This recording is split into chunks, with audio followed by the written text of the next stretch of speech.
போற்றுதலுக்கும் உரிய தருமபுரி மாவட்டத்தினுடைய தேசிய நடுவரும், இந்த தேசிய நடுவர் மட்டுமல்லாது பல தேசிய மாணவர்கள் சகோதரர் பாலமுருகன் அவர்கள் இந்த நிகழ்விற்கு வருகை புரிந்திருக்கின்றார்கள். அவர்களை பற்றி நாம் சொல்ல வேண்டுமென்றால், இந்த விளையாட்டிலே நிபுணத்துவம் மட்டுமல்லாது நம்முடைய பள்ளிக்கல்வி துறையிலே பயிற்சிகளை அளித்த பொழுது பல இடங்களில் நடுவர் பணிக்கான பயிற்சி உடற்கல்வி ஆசிரியர்களுக்கு கொடுக்கப்பட்ட பொழுது அதற்கான கருத்தாளராகவும் சிறப்பாக செயல்பட்டு பல நடுவர் பெருமக்களை உருவாக்கிய பெருமை, தேசிய போட்டியிலே மாணவர்களை உருவாக்கிய பெருமை, மாநில போட்டிகளிலே உருவாக்கிய பெருமை, இப்படி பல பெருமைகளுக்கு சொந்தக்காரர் டாக்டர் பாலமுருகன் அவர்கள். டாக்டர் பாலமுருகன் அவர்களை இப்போது தருமபுரி அரசு கலைக்கல்லூரியிலே உடற்கல்வி இயக்குநராக பணிபுரிந்து கொண்டிருக்கின்றார். ஏற்கனவே தருமபுரி மாவட்டத்திலே மாவட்ட உடற்கல்வி ஆய்வாளராகவும் பணிபுரிந்து பல தேசிய போட்டிகளை நடத்திய பெருமைக்கும் உரிய அன்னாரை இந்த பயிற்சி மையம் சார்பாக வருக வருக என வரவேற்று, தற்போது இந்த விளையாட்டு தொடர்புடைய மெஷர்மெண்ட் உள்ளிட்ட பல்வேறு சிறப்பு ரூல்ஸ் அண்ட் ரெகுலேஷன் தொடர்புடைய தகவல்களை பகிர்ந்து கொள்ளுமாறு உங்களை மையம் சார்பாக வருக வருக என வரவேற்று தற்போது இணையம் தங்களுடைய கைகளிலே ஒப்படைக்கப்படுகின்றது. பாலமுருகன் சார், இப்ப நீங்க கிளாஸ் ஸ்டார்ட் பண்ணலாம் sir.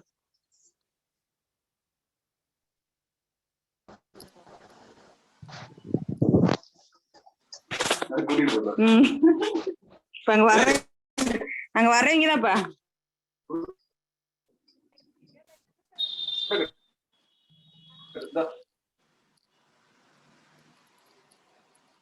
Balamurugan sir,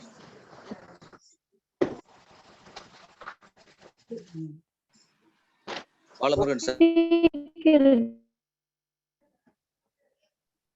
Balamurugan sir தம்பி, என்னன்னா போகோஸ்ட் கொடுத்து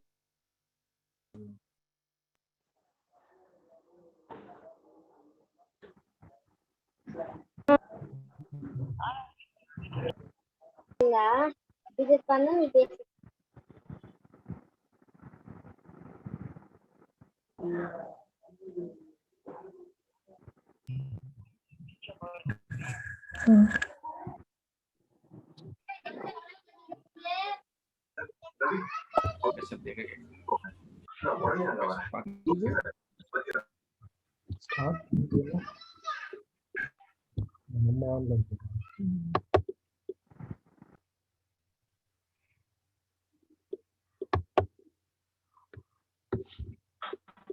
hello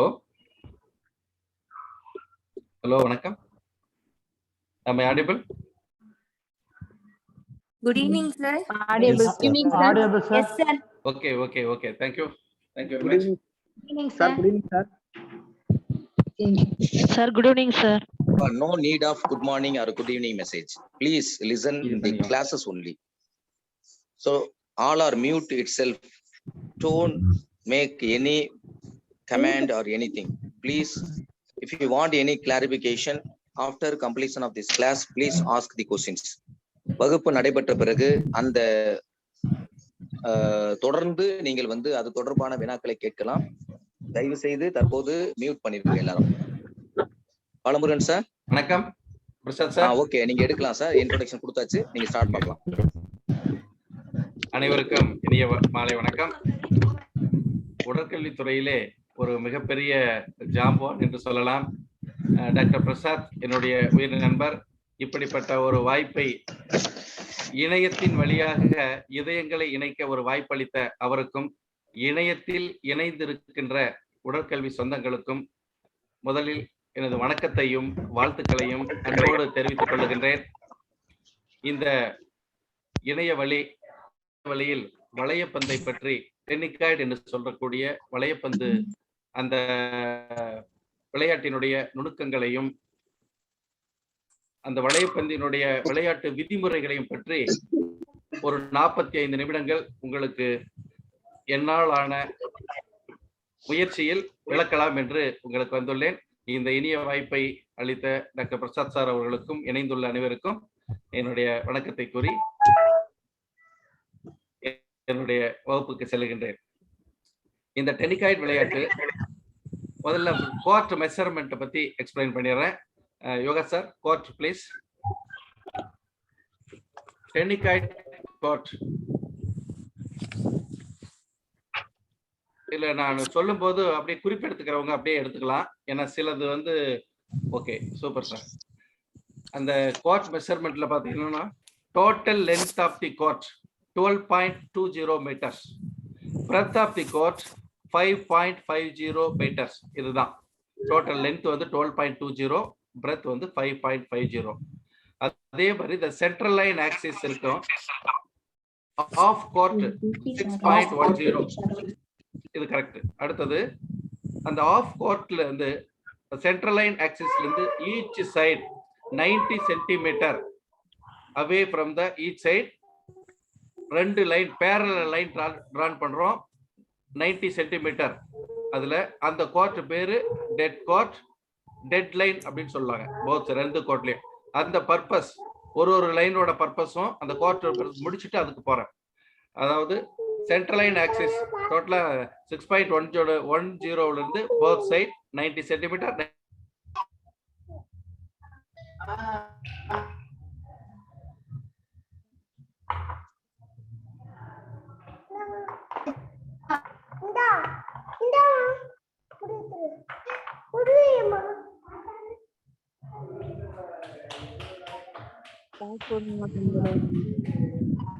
Hello sir, not audible sir. Not audible sir. Okay okay sir, Balamurugan sir, உங்களுடைய ஆடியோ லிசன் ஆகல. இப்ப யோகா, நீங்க யாராவது அன்மியூட் பண்ணிட்டு அவங்க வந்து வாய்ஸ் இது பண்ணி வச்சிருந்தாங்க அப்படின்னா அவங்கள நீங்க ரிமூவ் பண்ணிருங்க. யோசிக்கவே வேணாம், அவங்களுக்கு இன்ஸ்ட்ரக்ஷன் எல்லாம் தர வேணாம், நீங்க ரிமூவ் பண்ணிருங்க. இன்ஸ்ட்ரக்ஷன் சொல்லாச்சு, அதனால வந்து ஏதாவது பண்ணாங்கன்னா நீங்க ரிமூவ் பண்ணிருங்க. Balamurugan sir. Audible sir. Okay sir, carry on sir. Thank you, thank you. Total length of the court 12.20, breadth வந்து 5.50. இந்த சென்டர் லைன்ல இருந்து each side 90 centimetre parallel line ஒன்றாக, அதுக்கு பேரு டெட் லைன். அந்த டெட் லைன் அடுத்தது இந்த டெட் லைனோட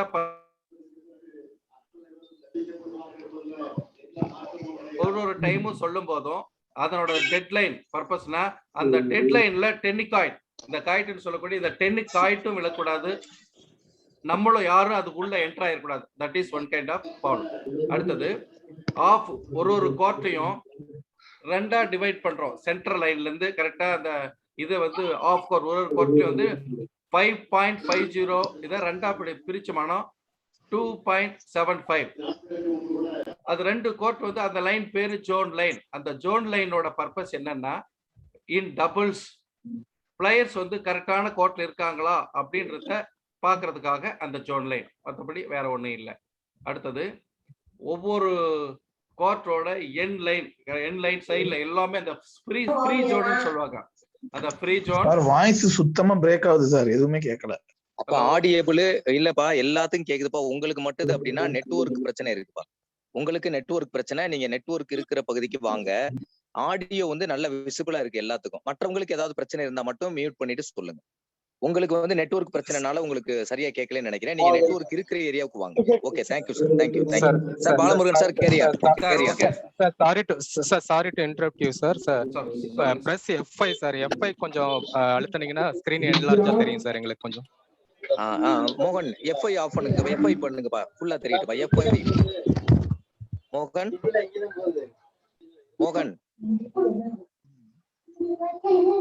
மோகன் F5 ஆஃப், F5 ஆன் பண்ணுங்கப்பா. சரி இருங்கப்பா, நான் அதை கொடுக்க சொல்றேன் உங்களுக்கு. F5 இப்ப கொடுப்பேன் சார். F5 ஆன் பண்ணா வந்து ஸ்கிரீன் வந்து ஒரே ஸ்கிரீன்ல நிக்குது சார். ஸ்க்ரோல் ஆக நீ போய்ட்டு இல்ல நீ பண்ணுவா. நீ F5ல வந்து ஆயிட்டு நெக்ஸ்ட் கொடுக்கலாம். நீ மேல போயிட்டு வந்து அந்த ஸ்லைடு டிசைன் இருக்கு பாரு, மேல இருக்கு பாரு ஸ்லைட்ஸ், அதுல போயிட்டு அந்த பிகினிங் ஸ்லைடுன்னு கொடுத்தேன்னா அதுல இருந்து நீ ஃபுல்லா வந்துரும். F5 கொடு நீ சும்மா. நெக்ஸ்ட் ஸ்லைடு வந்து ரைட்டா ஸ்க்ரோல் பண்ண வந்துரும். Sir sorry for disturbance. Right சைடுல அந்த கப் மாதிரி ஒன்று இருக்கும் பாருங்க சார், ஸ்கிரீன்ல இருக்கு பாருங்க, அதை கிளிக் பண்ணாலே ஃபுல்லா வந்துடும். கீழே ரைட் சைடு டெஸ்க்டாப்ல கீழே பாத்தீங்கன்னா ஒரு கப் மாதிரி இருக்கும், அதை கிளிக் பண்ணினாலே ஃபுல் ஸ்கிரீன் வந்துடும்.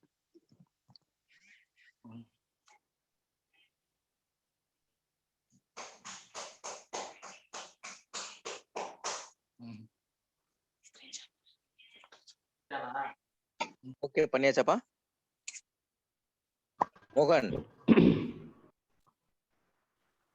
சார் இந்த பாத்துக்கிட்டு இருக்கோம் sir. Sir sir okay enable sir. Edit கொடுத்துட்டு அப்புறமா ஆன் பண்ண சொல்லுங்க சார். பாக்ஸ் பாருங்க, எனேபிள் டு எடிட் அந்த yellow கலர் பாக்ஸ் இருக்கு பாருங்க, அதை கொடுத்து நீங்க ஸ்டார்ட் சார் ஸ்லைட் ஷோன் இருக்குல்ல சார், அதுல போயிட்டு கொடுத்தோம்னா ஆட்டோமேட்டிக்கா வந்துடும்.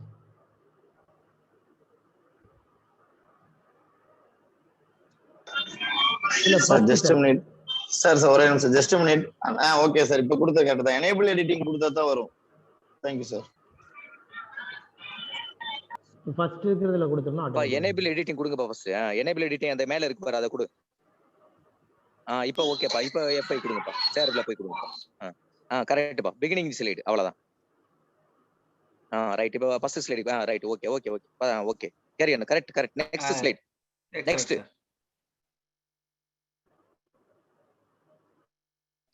Okay okay sir.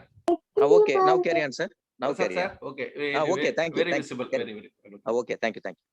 ஓகே, அந்த குவார்டர் பார்த்துட்டு இருப்பீங்க. அந்த சென்ட்ரல் லைன் ஆக்சிஸ்ல இருந்து குவார்டர் போடுங்க சார் ப்ளீஸ். சென்ட்ரல் லைன் ஆக்சிஸ்ல இருந்து 90 சென்டிமீட்டர் ஈச் சைடுல ஒரு லைன் டிரா பண்ணோம்னா அது பேர் dead line.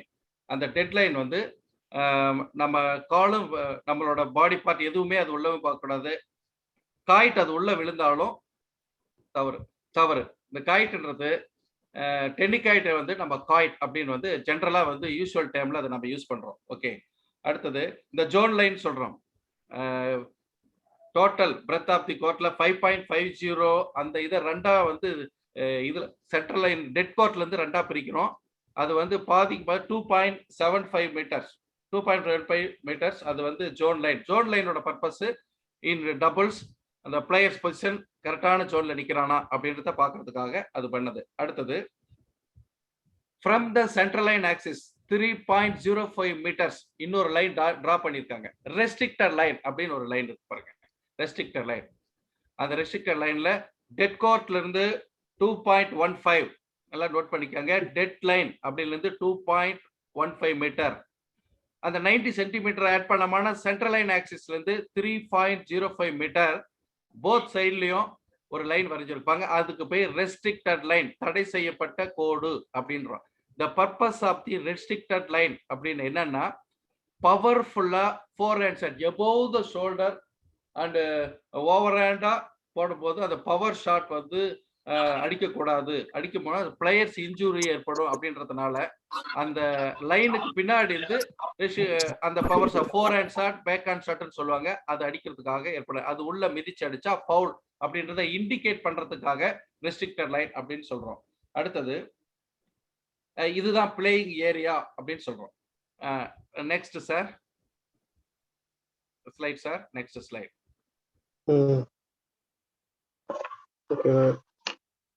Okay okay sir. அடுத்தது ஃப்ரீ ஜோன் ஆல்ரெடி 1.80 இருந்து 2 மீட்டர்ஸ் இருக்கணும். அது as it is இருக்கட்டும். Next slide please.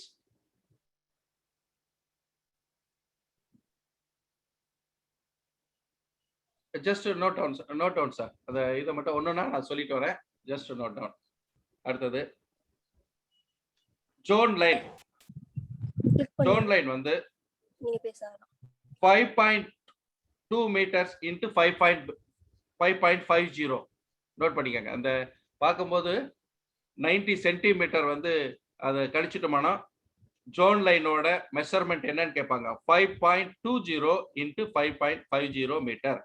Restricted line அந்த எக்ஸாம் பாயிண்ட் ஆஃப் வியூ சொல்றேன். Restricted line from the dead court 2.15 meters. From the center line axis 3.05 meters. இதுதான் கோர்ட்டோட total playing court அப்படின்னு சொல்றோம். இதுல வந்து எந்த சந்தேகமும் இருக்காது. அப்படி இருந்தா ஃபைனலா உங்களுக்கு டிஸ்கஷன் போது நீங்க கேட்கலாம். நெக்ஸ்ட் அடுத்தது next slide please sir. Okay, அந்த கோர்ட் மெஷர்மெண்ட் சிங்கிள்ஸ் டபுள்ஸ் எல்லாத்துக்குமே இதுல இருக்கிற அந்த ஒரு சின்ன ஃபால்ட் இருக்கு. சிங்கிள் கோர்ட் டபுள்ஸ் கோர்ட் எல்லாமே 12.20 into 5.50. இந்த சிங்கிள்ஸ் 4.60ன்றத வந்து அதை நீங்க எடுத்துருங்க. அதை பழைய ரூல்ல வந்து அப்படியே வந்திருக்கும்னு நினைக்கிறேன். நீங்க ஜென்ரலா 12.20 into 5.50 for singles and doubles also quoit. இந்த காய்ட் வந்து made of white or white தான், எல்லோ கூட இல்லை, எல்லோ எல்லாம் விளையாடுறதுல white rubber foam material, rubber foam அப்படின்னு சொல்றாங்க. அந்த காய்ட் வந்து அதான அந்த காய்ட்டோட total weight 198 to 226 grams. Already அதில் இருக்கிறது வந்து கொஞ்சம் அதிகமா இருக்கு. 198 to 226 கிராம்ஸ் வந்து வெயிட். அடுத்தது inner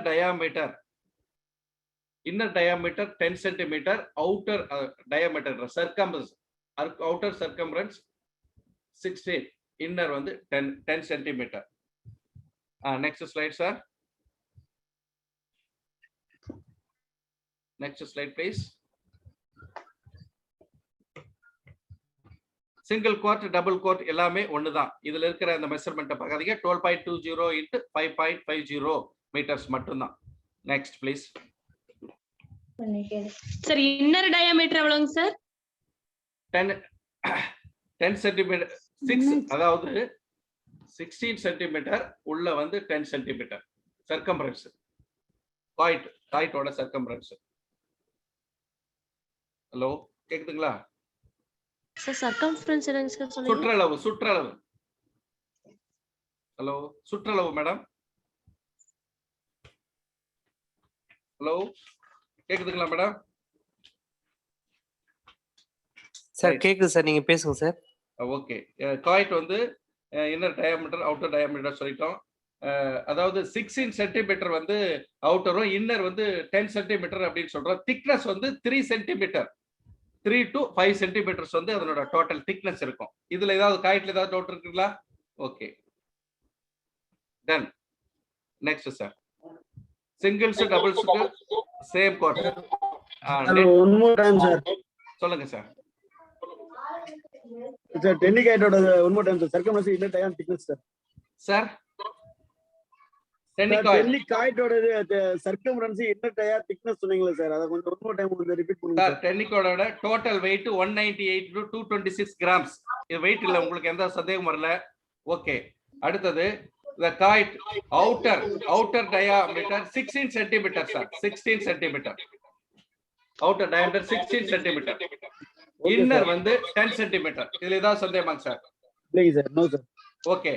thickness of the quoit 3 சென்டிமீட்டர்ல இருந்து 5 சென்டிமீட்டர் வரைக்கும் இருக்கணும். Okay sir. Circumference sir. அதான் டயாமீட்டர்னா அது ஃபுல்லா சர்க்கம்ஃபரன்ஸ் அதே தான், 16 தான் வரும் பாருங்க டோட்டலா. Okay sir. Okay. Then sir next. அடுத்தது நெட் வந்து sir thickness of quoit sir 3 to 5 centimetre. 3 time சொல்லிட்டேன் சார். 3 to 5 centimetre. வேரியேஷன் வந்து ஒரு 5 மில்லிமீட்டர் கொஞ்சம் வேரியேஷன் ஆகலாம் maybe. 3 to 5 centimetre. Okay. Then sir next slide please.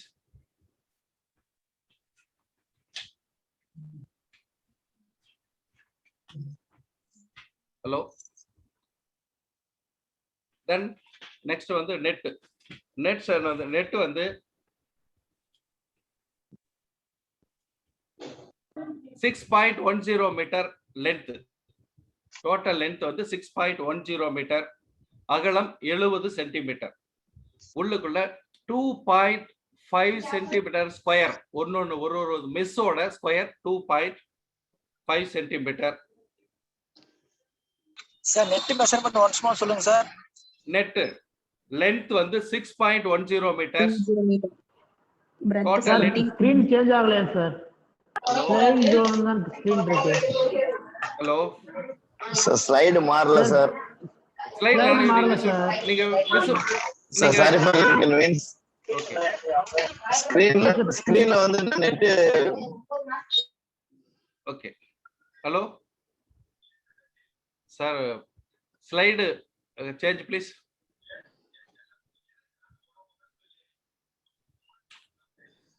Hello sir, Yoga sir.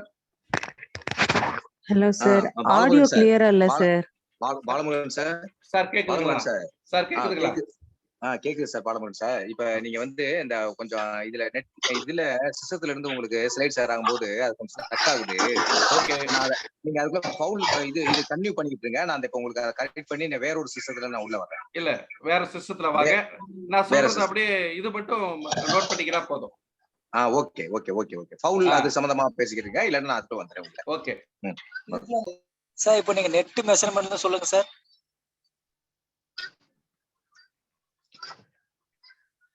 Sir நீங்க பேசுறது எனக்கு கேக்கலங்க சார். சார் உங்க பாலமுருகன் சார் உங்க audio okay sir. Okay sir. The net வந்து 70 சென்டிமீட்டர் width and wide வந்து 70 சென்டிமீட்டர் வந்து width, long வந்து 6.1 மீட்டர் long, 2.5 சென்டிமீட்டர் ஸ்கொயர் சதுர ஸ்கொயர் வந்து ஒரு ஸ்கொயரோட மெஸ் இருக்கும். இதுல ஏதாவது சந்தேகமா சார்? சார் மறுபடியும் ஒன்ஸ் மோர் சொல்லுங்க சார், ரிப்பீட் சொல்லுங்க சார். நெட் வந்து கொஞ்சம் ஸ்லோவா சொல்லுங்க சார். நோட் பண்ணிக்கிறீங்களா? Okay ma'am. நெட்டோட டோட்டல் வைடு, அதாவது 70 சென்டிமீட்டர் வைடு அகலம். ஓகே, அகலம். இதுல இருக்கிறது சில மிஸ்டேக் இருக்கும், நான் சொல்றத பாயிண்ட் அவுட் பண்ணிக்கங்க please. Net mesh is 70 centimetre wide and 6.1 metre long. இதுல ஏதாவது சந்தேகமா sir? Okay, 70 centimetre wide, 6.1 metre long. The net shall be made up of, அதாவது 2.5 சென்டிமீட்டர் ஸ்கொயர் மெஷ், 2.5 சென்டிமீட்டர் சதுர ஸ்கொயர் உடைய ஒரு மெஷும் இருக்கணும். Okay. Next antennas. Just note பண்ணிக்க சார். ஆண்டனாஸ் ஃபால்ஸ் கூட போய்க்கலாம். அப்புறம் antennas. Antenna is a net height 1.80 meters. Net height of the net from the floor 1.80 meters for all except subjunior. Subjunior வந்து 1.67 meters height of the net. Okay. அடுத்தது antennas. Antenna வந்து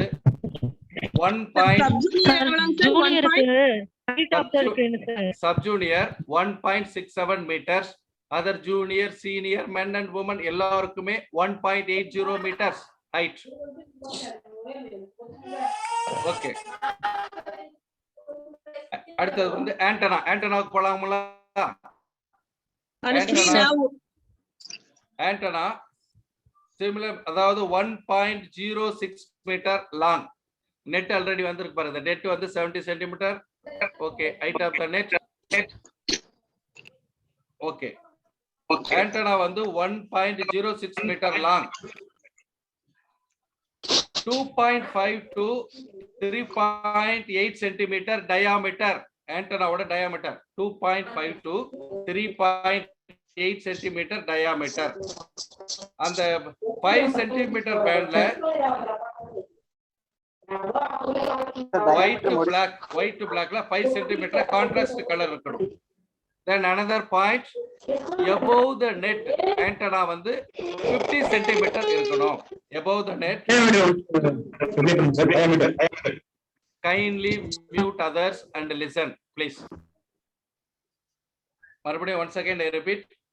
Antenna 1.06 meter long, 2.5 to 3.8 centimeter in diameter. The antenna fixed 50 centimeter above the net. Okay. Then poles. Post போட்டுக்கங்க. Sir contrast colour ஏதோ சொன்னீங்கல்ல sir, அது என்ன? Red and white or red and yellow. மாட்டு contrast, 2 contrast colour 5 centimetre விட்த்ல நாம வந்து அந்த கலர்ல வந்து பிளேஸ் பண்ணிக்கணும். 5 சென்டிமீட்டர். ஓகே. அடுத்தது போல். சார் above net வந்து above the net 151 sir. Note பண்ணிக்கங்க. above the net 50 சென்டிமீட்டர் இருக்கணும். அந்த இதோட 50 சார். வெறும் 50 சென்டிமீட்டர் நெட்டுக்கு மேல இருக்கணும். ஆண்டனா பிளேஸ்ல இருக்கணும். Total 1.06 metre. அப்படின்னு சொல்லியிருக்கேன் ஏற்கனவே. அடுத்தது போலாங்களா? போஸ்ட்டுக்கு போலாங்களா? Sir between antenna sir. Fixing antenna above the net 50 centimetre right வந்த மாதிரி அந்த நூல்ல வச்சு இப்போ அந்த இது பேரல்லாம் வச்சு கட்டிக்கணும். Okay right. அடுத்தது போஸ்ட். இதுல இருந்து பிஜிக்கு 2 கொஸ்டின்ஸ் கண்டிப்பா வருது, அதனால கொஞ்சம் அப்சர்வ் பண்ணிக்கோங்க. Height of the net 1.80 metre, sub junior specify பண்ணி கேட்டா 1.67 metre. Okay then post. the post வந்து 1.90 meter from the floor la height. thickness of the wall 1.2 to 1.3 millimeter thickness. the post வந்து 45 centimeter either side of either central line axis ல இருந்து 45 centimeter வெளியே வந்து place பண்ணணும், fix பண்ணணும். Court லைன்லயே fix பண்றதுல post வந்து ஃபிக்ஸ் பண்றது. போஸ்டோட மெஷர்மென்ட் 1.90 மீட்டர்னு சொல்லிட்டு ஹைட் போஸ்ட் 1.2. கொஞ்சம் பொறுமையா சொல்லுங்க சார். கொஞ்சம் சொல்லுங்க சார். சார் திக்னஸ் சொல்லுங்க சார். சார் ஒண்ணுன்னா நான் தமிழ்ல தான் பொறுமையா சொல்லுங்க சார். கொஞ்சம் பொறுமையா சொன்னா நல்லா இருக்கும் sir. Okay sir. Okay post வந்து ஹைட் வந்து 1.90 metre from the floor. Okay sir. Okay sir. இதுல எந்த சந்தேகமும் இல்லை. இது ஓகேனா தான் அடுத்ததுக்கு போறேன். ஓகே அடுத்தது அந்த ஸ்டீல் டயாமீட்டர் வந்து 6 சென்டிமீட்டர் அவுட்டர் டயாமீட்டர் இருக்கணும் அந்த போஸ்ட். மேடம் மைல் ஸ்டீல் டியூப்ல இருக்கணும். Steel tube 6 centimetre outer diameter. Okay அது திக்னஸ், போஸ்டோட திக்னஸ் நோட் பண்ணிக்கோங்க 1.2 to 1.3 மில்லிமீட்டர். ஓகே சார் மெதுவா சொல்லுங்க, எனக்கு கேட்கவே இல்லை. ஹலோ சார் சொல்லுங்க சார். அந்த போஸ்ட் திக்னஸ் சொல்லுங்க சார். நான் போஸ்ட் வந்து 1.90 மீட்டர். 1.90 காது கேக்குதுங்களா மேடம்? சொல்லுங்க சார். 1.90 ஜஸ்ட் நோட் பண்ணிக்கங்க. 1.90 மீட்டர். டாக்டர் ஒரு நிமிஷம் வெயிட் பண்ணுங்க. டாக்டர் ஒரு நிமிஷம் வெயிட் சொல்லுங்க. அதாவது இங்க வருங்க ஸ்டூடெண்ட்ஸ் ப்ளீஸ், உங்களுக்கு வந்து ஏதாவது டவுட் இருக்குன்னா ஒருத்தவங்க கேட்கும்போது இடையில எல்லாரும் பேசாது. உங்க டவுட் எல்லாம் கிளியர் பண்றதா எங்களோட வேலை. இன்னைக்கு ஃபர்ஸ்ட் நாள் உள்ள வந்ததுனால நிறைய பேர் உள்ள வந்து லிங்க் அனுப்பியிருக்காங்க. அதனால நிறைய பேர் உள்ள வந்திருக்காங்க. அதனால ஸ்கிரப்பிள் பண்றாங்க, இது மாதிரிலாம் பண்றாங்க. யாரு ஸ்கிரப்பிள் பண்றாங்க அப்படின்னா அடுத்த கிளாஸ்ல உள்ளே அலோவ் பண்ண மாட்டேன் பாத்துக்க. நான் இங்க ஸ்கிரப்பிள் யாருன்னு எங்களுக்கு அட்மினுக்கு தெரியும். ஸ்கிரப்பிள் பண்றது, கிறுக்கி வைக்கிறது, அந்த இதை எடுத்துட்டு பென்சில் எடுத்துட்டு ஒர்க் பண்றது, இதெல்லாம் விட்டுருங்க தயவு செய்து.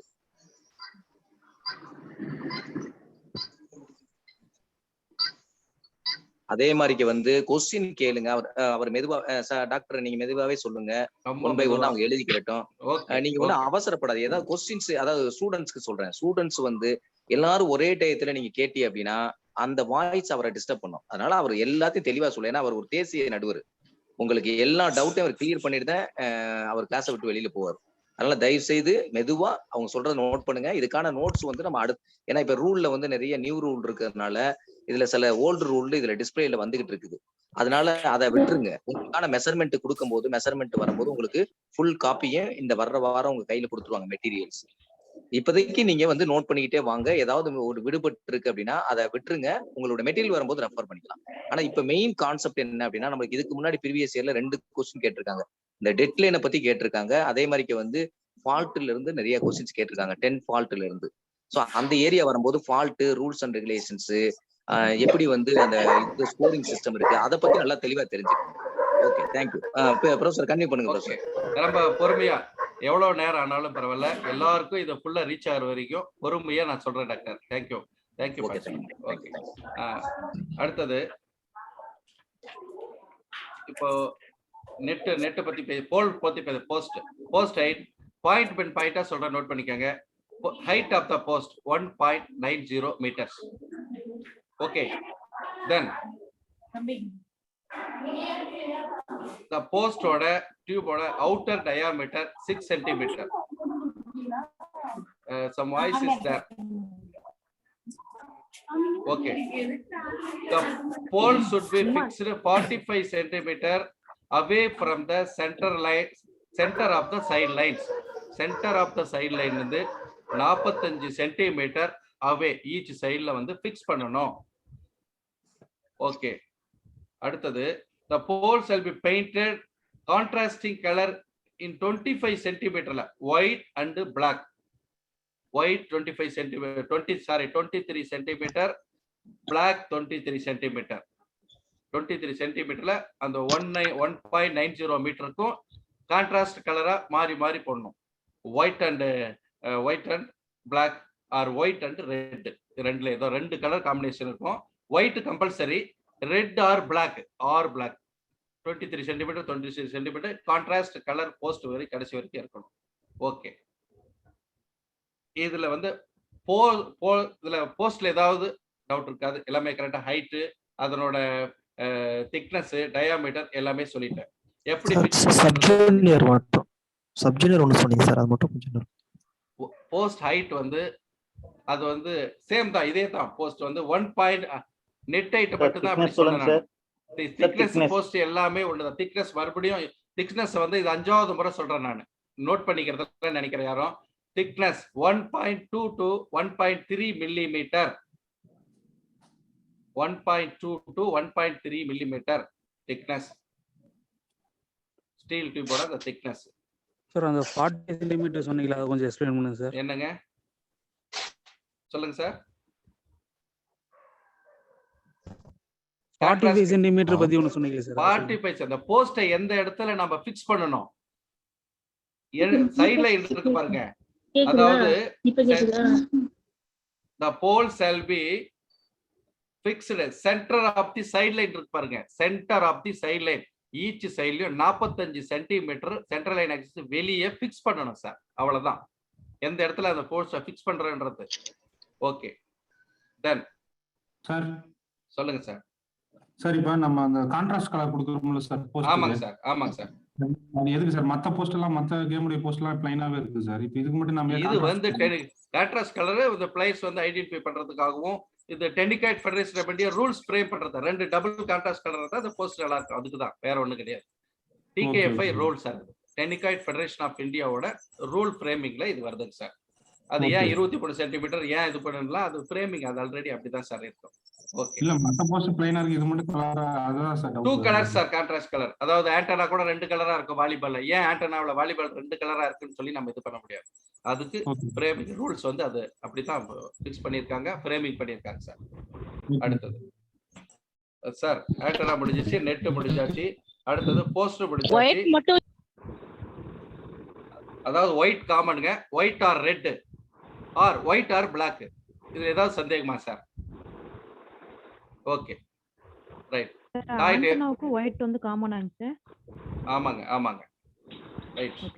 ஆண்டனா வரும்போது ஆண்டனா சம்பந்தமான क्वेश्चन கேளுங்க. இது போஸ்ட் சம்பந்தமா வரும்போது போஸ்ட் சம்பந்தமா 2 கோட் குழப்பிக்காதீங்க ப்ளீஸ். தென் காயிட் முடிச்சு அந்த பேசிக் ரூல்ஸ் எல்லாம் முடிஞ்சிருச்சு. அடுத்தது டாஸ் கேம் வந்து ஆரம்பிக்கும் போது டாஸ், அதாவது டென்னிகைட்ல பொறுத்த வரைக்கும் டாஸ் டைம் அவுட் வந்துட்டீங்க. Okay, the maximum time 1 time out வந்து ஒரு செட்டுக்கு வந்து அலௌடு. ஓகே, ஒரு டைம் அவுட் வந்து 30 செகண்ட்ஸ் டியூரேஷன் ஆளுக்கு. அதாவது பெஸ்ட் ஆஃப் ஒரு மேக்ஸிமம் ஒரு டீமுக்கு ஒரு செட்டுக்கு ஒரு time out allowed, 30 second duration. Slide change. Okay, interruption fault, அதாவது ஃபர்ஸ்ட் டைம், அதாவது இன்டரப்ஷன் ஃபர்ஸ்ட் டைம் வந்து இன்டென்ஷனலா டிலே பண்றது ஸ்போர்ட்ஸ்மேன் லைக் வார்னிங். வார்னிங் வந்து முதல்ல கொடுக்குறோம். அது ஜெனரலா சொல்றோம்னா அந்த இன்டரப்ஷனுக்கு வந்து தனியா வந்து சார்ட்டே நமக்கு இருக்கு. அது எப்படின்றது அதை நோட் பண்ணிக்காங்க இதுல இருக்கிறத விட. அதாவது ஃபால்ஸ் வந்து ஒழுங்கீன தண்டனை நிலவு. ஃபர்ஸ்ட் வந்து அன்ஸ்போர்ட்ஸ்மேன் லைக் 3 பிரிச்சுக்கங்க சார். நோட் எடுத்து நோட் பண்ணிக்கங்க. இதுல இருக்கிறது சிலது ஃபால்ட்டா இருக்கும். நான் இப்ப சொல்றத நோட் பண்ணிக்கங்க. ஃபர்தரா நீங்க வந்து இது சம்பந்தமா எதுவும் உங்களுக்கு டவுட் வராது. அன்ஸ்போர்ட்ஸ்மேன்ஸ் லைக் பிஹேவியர் ஃபர்ஸ்ட் டைமா வார்னிங் கொடுக்குறோம். ஓகே, அதுக்கு வந்து எல்லோ கார்டு நம்ம காமிக்கிறோம். First time yellow card. Second time வந்து சேம் பிளேயர் அப்படியே செகண்ட் டைமா அந்த அன்ஸ்போர்ட்ஸ்மேன் லைக் பிஹேவியரா பண்ணானா அவனுக்கு தண்டனை ரெட் கார்டு காமிக்கிறோம். ரெட் கார்டு காமிச்சு ஆப்போனன்ட்டுக்கு ஒரு பாயிண்ட் டிக்ளேர் பண்றோம். இது வந்து அன்ஸ்போர்ட்ஸ்மேன் லைக் கான்டக்ட். ஓகே, அடுத்தது இது வரும்போது இது ரிலேட்டடானதை நான் சொல்லிடுறேன். அஃபென்சிவ் கான்டக்ட்னு சொல்றோம். அஃபென்சிவ் அருவருக்கத்தை. எக்ஸ்கியூஸ் மீ சார், ஒரு கொஞ்சம் மெதுவா சொல்லுங்க சார். நல்லா போயிட்டு இருக்கு, கொஞ்சம் மெதுவா சார். மெதுவா தான் எல்லோ கார்டு சார். இந்த ஸ்கிரீன்ல கரெக்ட்டா விட்டுருங்க. ஃபர்ஸ்ட் எல்லோ கார்டு, அதுக்கு வந்து ரெட் கார்டு வந்து 1 பாயிண்ட் சார். அன்ஸ்போர்ட்ஸ்மேன் இவ்வளவு நான் வந்து இப்போ ரொம்ப ஸ்லோவா தான் போயிட்டு இருக்கேன். இதுக்கு மேல ஸ்லோன்னா சிரமம் தான். அன்ஸ்போர்ட்ஸ்மேன் லைக் கான்டக்ட், அதாவது மனிதநேயமற்ற ஒழுங்கீனம், தமிழ்ல சேர்த்து தான் நான் சொல்றேன். ஃபர்ஸ்ட் டைமா பண்றான், அதுக்கு வந்து எச்சரிக்கை அவனுக்கு சொல்றான், வார்னிங் சொல்றோம். அந்த வார்னிங்க்கு வந்து என்ன அடையாளம் அப்படின்னா எல்லோ கார்டை நம்ம காமிக்கிறோம். ஓகே, இதுல okay. Second time for example ஒரு பிளேயர்ஸ் வந்து பால் தூக்கி போட்டு இருக்கும்போது சும்மா வேணும்னே இப்படி பாலை அன்வான்டா தூக்கி கீழே வேணும்னே போடுவான். அதுதான் அன்ஸ்போர்ட்ஸ்மேன் லைக் பிஹேவியர். ஃபர்ஸ்ட் டைம் அதை பண்ணானா கூப்பிட்டு அவனுக்கு எல்லோ கார்டு காமிச்சிட்டு விட்டுறணும், வார்னிங் அப்படின்னு சொல்லிடுறோம். செகண்ட் டைம் அதே பிளேயர் ஏதாவது பண்ணா, அதே மாதிரி அன்ஸ்போர்ட்ஸ்மேனா லைக் பிஹேவ் பண்ணானா சிகப்பு கார்டை காமிச்சிட்டு வெற்றி ஆப்போனன்ட்டுக்கு ஒரு டீம் ஒரு பாயிண்ட் வந்து நம்ம கொடுத்துட்றோம். இதுல ஏதாவது சந்தேகமா சார்? அன்ஸ்போர்ட்ஸ்மேன் லைக் பிஹேவியர் சார் மொத்தம் 2 கார்டு தான் இருக்குமா சார்? அவ்வளவுதான் சார், 2 தான் சார். சார் ஆப்போனன்ட்க்கு ஒரு பாயிண்ட் கொடுத்துட்டு அவங்களுக்கு சர்வீஸ் கொடுப்பீங்களாங்க சார்? இல்ல பாயிண்ட் மட்டும் ஒண்ணு கொடுக்குறோம். சர்வீஸ்க்கு வரும்போது சொல்றேன், சர்வீஸ் வந்து தொடர்ந்து 5 பேர் சர்வீஸ் ஒருத்தரே தான் போடும். சர்வீஸ்ன்றது ஒரு அரை மணி நேரம் அது கிளாஸ் வரும். அப்போ வரும்போது அதை சொல்றேன் நான் உங்களுக்கு. சர்வீஸ் இதுல நுழைச்சிக்கலாம்னா நான் வந்து இதை விட்டு வேற லைனுக்கு போயிடுவேன் நான். சர்வீஸ் அப்படின்ற போகும்போது நீங்க இந்த டவுட்டை நீங்க கேளுங்க. ஓகேங்களா? சரி, ரைட். இரண்டாவது முறை அதே பிளேயர் அதே பண்ணோம்னா சிகப்பு கார்டு ரெட் கார்டை காமிச்சு ஆப்போனன்ட்டுக்கு ஒரு team unsportsmanlike behaviour over. Second offensive contact. First டைமா அஃபென்சிவா ரொம்ப விகரஸா இது பண்ணான்னு வச்சுக்க, அவனுக்கு வந்து ஃபர்ஸ்ட் டைமா ரெட் கார்டு காமிச்சு எடுத்தோடனே அந்த நேரத்தில் அக்ரெசிவா பண்ணும் போது ஒரு ஃபார் எக்ஸாம்பிள் அபிஷியேட்டிங் பண்ணிட்டு இருக்கிறோம் நம்ம, எடுத்த உடனே உதாரணம் தான் சொல்றேன், யோ என்ன அபிஷியேட்டிங் பண்ற அப்படின்னு ஒரு அருவருக்கத்தக்க ஒழுங்கீனத்துல ஈடுபட்டானா ஃபர்ஸ்ட் டைமே ரெட் கார்டை காமிச்சு ஆப்போனன்ட் ஒரு பாயிண்ட் கிளைம் பண்ணி கொடுத்துறோம்.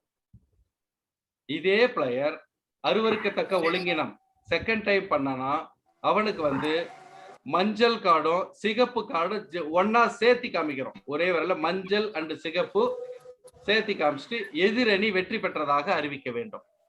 இதுல ஏதாவது சந்தேகமா sir? Sir one more time சொல்லுங்க sir. First time offensive contact அருவருக்கத்தக்க ஒழுங்கீனமா ஃபர்ஸ்ட் டைம் பண்றான்னு வச்சுங்களேன். முன்ன சொல்றது அன்ஸ்போர்ட்ஸ்மேன் லைக் பைல சிம்பிள் மிஸ்டேக் மாதிரி இருக்கும். இது வந்து அஃபென்சிவ் கான்டக்ட்னா அருவருக்கத்தக்க ஒழுங்கினா முதல் டைம் ஒரு பிளேயர் பண்ணும்போது அவனுக்கு ரெட் கார்டை எடுத்தோடனே காமிச்சிட்டு ஒரு எதிரணிக்கு ஒரு புள்ளியை நாம் கொடுத்து விட வேண்டும். இரண்டாவது முறை அதே பிளேயர் பண்ணால் அவனை வெளியே, அதாவது எதிரணி வெற்றி பெற்றதாக நினைத்து எல்லோ கார்டையும் ரெட் கார்டையும் இப்படி ஜாயின் பண்ணி காமிக்கிறோம். இப்படி வி ஷேப்ல இப்படி ஜாயின் பண்ணி ஒரே வரல ஒரே இதுல காமிச்சிட்டு அவனுக்கு வந்து வெற்றி பெற்றதாக அறிவிக்கப்படுகிறது. அவனுக்கு முடிந்தது, வெளியேற்றிடணும். That's all. Sir one doubt sir. சொல்லுங்க சார். சார் டபுள்ஸ்ல வந்து அனதர் ஒன் பிளேயர் மறுபடியும் அஃபென்சிவ் கான்டாக்ட் பண்ணனா அப்ப மேட்ச் டிக்ளேர் கொடுத்துருவீங்களா சார்? முடிஞ்ச ஒரு ஆள் ஒரு பையன் போட்டா டபுள்ஸ்ல எப்படி சார் விளையாட முடியும்? விளையாடுறதுக்கான சாத்தியக்கூறுகள் இல்ல. ரிசர்வ் பிளேயரையும் உள்ள விட முடியாது. That's all. Opponent win the match. அவ்வளவுதான் சார். ஒரு டவுட் சார். சொல்லுங்க சார். ஒரு ஃபர்ஸ்ட் இப்போ வந்து ஒரு பிளேயர் வந்து அஃபென்சிவ் கான்டாக்ட் பண்ணிட்டு இன்னொரு பிளேயர் செகண்ட் டைம் வேற ஒரு பிளேயர் டபுள்ஸ்ல செகண்ட் அஃபென்சிவ் கான்டாக்ட் பண்ணா அந்த டைம்ல என்ன சார்? அவனுக்கு ஒரு டைம் ஃபர்ஸ்ட் டைம் வெற்றிக்கு ஒரு புள்ளி கொடுத்துறோம். அவனுக்கு சேம் பிளேயர் ரெண்டாவது டைம் பண்ணாதான் எதிரணி அந்த டீமே கன்சிடர் பண்ணிக்கிறோம் நாம. Okay sir. Okay sir. Okay sir. Right. Last one.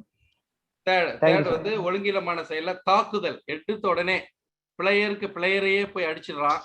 அடுத்தது டேபிள் ஸ்கோரர்ல என்னையா பாயிண்ட் போட்டா அந்த மாதிரி அடிச்சிடறான். ரெஃப்ரியவே அடிச்சிடறான். இந்த மாதிரி வந்து ஃபர்ஸ்ட் டைமாவே ரொம்ப வெரி அக்ரெசிவ் தாக்குதல் நடத்தினான்னு வச்சுக்கோங்களேன். அவனுக்கு வந்து 2 அட்டையையும் தனித்தனியே ரைட் சைட்ல ஒரு கார்டு லெஃப்ட் சைட்ல ஒரு கார்டு ஐ மீன் மஞ்சள் எல்லோ கார்டை தனித்தனியா காமிச்சு டிஸ்குவாலிஃபிகேஷன் சாம்பியன்ஷிப் விட்டே வெளியேற்றிடுறோம். இதுதான் சார் ஃபால்ஸ்ல, அதாவது சாங்ஷன் ஸ்கேல் ஒழுங்கீன தண்டனை அளவு. That's all. அவ்வளவுதான். இதுக்கு மேல அதுல எதுவுமே இல்ல சொல்றதுக்கு. Okay, clear sir? Is it clear? Sir. Yes sir. Sir last மட்டும் ஒன் டைம் சொல்லுங்க சார். தேர்ட் பாயிண்ட் மட்டும். தேர்ட் பாயிண்ட் தாக்குதல். அஃபென்ஸ் கார்பரலா நேரா வந்து தாக்குதல் நடத்துறான். ஒன்னு ஸ்கோர்ல என்ன ஸ்கோர் போட்டேன்னு ஸ்கோரரையோ இல்ல சக பிளேயர் போய் அவன் கோர்ட்ல போய் அடிக்கிறானோ, அடுத்தது அபிஷியேட்டிங்ல அந்த ரெஃப்ரியை போட்டு இது பண்ண அவன் ஏதாவது தாக்குதல் நடத்துறானோ, எடுத்த உடனே எல்லோ கார்டையும் ரெட் கார்டையும் தனித்தனியா காமிச்சு அவனை வந்து சாம்பியன்ஷிப் விட்டு வெளியேற்றினா அவனுக்கு தடை விதிக்கணும். அவ்வளவுதான். That's all. இதுதான் இது எல்லாமே இதுக்குள்ள அடங்கியிருக்கு. டோட்டலி சாங்ஷன் ஸ்கேல் ஒழுங்கீன தண்டனை அளவு வந்து இதோட முடிஞ்சிருக்கு.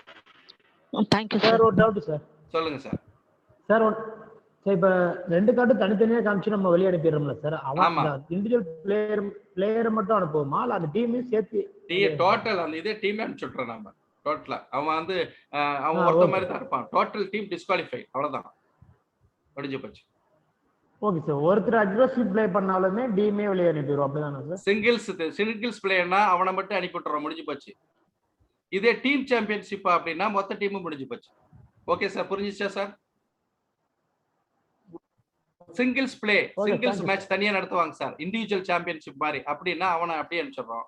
டீம்லன்னா அவன் ஒரு டீம்ல அவன் ஒரு மெம்பர், அதனால டீமையே காலி பண்ணிடுறோம். அவ்வளவுதான் சார். செகண்ட் சொன்னாங்க சார், செட் மட்டும் இல்ல மேட்ச் வேணாம் சார். எதுலங்க சார்? சார் செகண்ட் பாயிண்ட் சொன்னீங்க sir, yellow card red card join பண்ணி வந்து மேட்ச் ஆபன் பண்ணீங்களா? செட்டுங்களா மேட்ச் வேணாம் சார். அதாவது அக்ரெசிவ்ங்களா? மூணாவது சொன்னேன் அதுங்களா? மூணாவது சொன்னது செகண்ட் ஃபர்ஸ்ட் வந்து red card 1 point. Okay. Second yellow card red card join பண்ணி கொடுப்போம். அது எதிரணி வெற்றி பெற்றதாகவே அறிவிக்கப்படும். அவ்வளவுதான். ஆமா, வெற்றி பெற்றதாக அறிவிக்கப்படும். இதுதான் சார். இவ்வளவுதான். ஒழுங்கீன தண்டனை அளவு over. Sir slide please. Next sir. இதுல எல்லாம் வந்து first time warning, repetition, point, opponent set, match, எஸ்கே, மேபி அப்படின்றதுக்கு இவ்வளவு விளக்கம் இருக்கு சார் இதுக்கு. நெக்ஸ்ட்.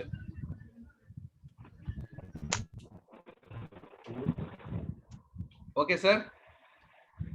அடுத்தது ஸ்லைட்ல ஏதாவது இருந்தா சொல்லுங்க, இல்ல நான் போய்க்கிறேன் ஃபாஸ்டா. அடுத்தது டாஸ் வந்து சார் கேக்குதுங்களா? சார் கேக்குதுங்களா சார்? கேக்குது சார். ஓகே கேக்குது சார். Okay sir. அடுத்தது டாஸ் இஸ் டேக்கன். டென்னிகாய்ட்ல எங்க எடுப்பாங்க? டாஸ் வந்து எங்க? Outside the court. இது ஒரு பாயிண்ட், நோட் பண்ணிக்க. ஒன் வேர்ட்ல வரும். The toss is taken which place அப்படின்னு கேட்டா அவுட் சைட் த கோர்ட். இது ரூல். ஏன் சார் அவுட் சைட்ல கோர்ட்ன்றதுல ரூல் வந்து இப்படிதான். Toss is taken outside the court in tennikoit. Okay. Toss win பண்ண உடனே சைட் ஆர் சர்வீஸ் செலக்ட் பண்ணிக்கிறோம். Right. Okay. The next set interval. First செட்டுக்கும் இரண்டாவது செட்டுக்கும் இடையில ஹலோ கேக்குதுங்க சார். டாஸ் வின் பண்ணா என்ன சார், சைடுங்களா கோர்ட்டுங்களா? என்னங்க சார்? டாஸ் வின் பண்ணா அவனோட வின் பண்ணவனோட ஆப்ஷன் அது. எல்லா இதுக்கும் உரியதுதான். வின் பண்ணவனோட ஆப்ஷன் சைடு எடுத்துக்கினா சைடு, சர்வீஸ் எடுத்துக்கினா சர்வீஸ் சைடு. ஃபர்ஸ்ட் சைடு எடுத்துட்டு போயிடலாம். ஓகே. அடுத்தது இன்டர்வல் பிட்வீன் த செட்ஸ். அதாவது பெஸ்ட் ஆஃப் 3ல 2 minutes interval time between first set to second set. அடுத்தது செகண்ட் செட்ல இருந்து தேர்ட் செட்டுக்கு வந்து 3 minutes interval between the sets. Okay. Change of court அது போறதுக்கு அவனுக்கு டைம். அடுத்தது in deciding set. Hello sir, interruption நிறைய வருது. அங்க சத்தம் போட்டுட்டு இருக்காங்க. ஹலோ சார், அவங்க கத்துறாங்க, சரியா கேட்கல, மறுபடியும் சொல்லுங்க சார். சார் கேக்குதுங்களா சார்? கேக்குதுங்க சார். ஸ்டக் ஆகுது சார். அந்த ஃபர்ஸ்ட் செட்டுக்கு செகண்ட் செட்டுக்கு என்ன சார்? ஃபர்ஸ்ட் செட்டுக்கு செகண்ட் செட்டுக்கு 2 minutes interval time sir. Second செட்டுக்கு தேர்ட் செட்டுக்கு 3 minutes interval time sir. Balamurugan sir, doctor sir ஒரு நிமிஷம். தினகரன் பரமக்குடி, உங்க மியூட் பண்ணிக்கங்க சார். என்ன சார் எல்லாருமே, நாட் ஒன்லி நான் தினகரன் சொல்ல, எல்லாருமே மியூட் பண்ணுங்க முதல்ல. கிளாஸுக்கு நல்லா கவனிக்கணும் அப்படின்னா நீங்க மியூட் பண்ணி வச்சாதான் அவர் பேசுற கேட்கும். சாரி சார் நான் மீட் பண்ணிட்டு தான் போனேன், அதுதான் ஆன் ஆயிடுச்சு. கொஸ்டின் டவுட் இருந்தா சார் கடைசியா கொஸ்டின் அவர் கேட்டுக்கிறத அப்போ வச்சுக்கலாம் சார். நான் சொல்லிடுறேன் எல்லாமே. என்ன பேச கேக்குறீங்க? ஹலோ சார், சொல்லுங்க சார். வேணாப்பா நிப்பாடுங்க. டவுட் ஒண்ணும் வேண்டியது இல்ல. டவுட் இருக்கேன் சார், ஆனா அவங்க திரும்ப அன்மியூட் பண்ணிக்கிறாங்க சார். இல்ல யோகா அடுத்த செட் கிளாஸஸ் போடும்போது கம்ப்ளீட் மீட் கொடுத்துங்க. யாரும் ஓபனே பண்ண வேணாம். கடைசி சார் இப்பவே நான் திரும்ப மியூட் பண்றேன், இருந்தாலும் அந்த இதை பண்ணிக்கிட்டே இருக்காங்க. நான் பேசாம அவங்கள எல்லாம் ரிமூவ் பண்ணி விட்டுறேன் சார். திரும்ப அட்மிட் அகைன் அண்ட் அகைன் ஒரே நம்பர் அப்படி வந்துச்சு அப்படினா ஒரே நம்பர் அகைன் அண்ட் அகைன் வந்துச்சு அவங்க ரிமூவ் பண்ணிடுங்க. இருந்து நான் அன்மியூட் பண்றது மட்டுமே ஒரு வேலையா இருக்கு. இல்ல யோகா நீங்க இனிமே அன்மியூட் ஒரே நம்பர் அப்படி அன்மியூட் ஆச்சு அப்படின்னா அவங்களுடைய கேர்லெஸ் மிஸ்டேக் கிடையாது, அவங்களுடைய கேர்லெஸ் மிஸ்டேக். நீங்க அவங்கள ரிமூவ் பண்ணிடுங்க. Sir sorry for the Truman sir. Sir questions உண்மையில கேட்க மாட்டா நோட் பண்ணிட்டு கடைசில கேட்க சொல்லலாம் சார். அப்படி பண்ணுங்க சார். கடைசில கேளுங்க. क्वेश्चन இப்ப இடையில யாரும் கேட்க வேண்டாங்க.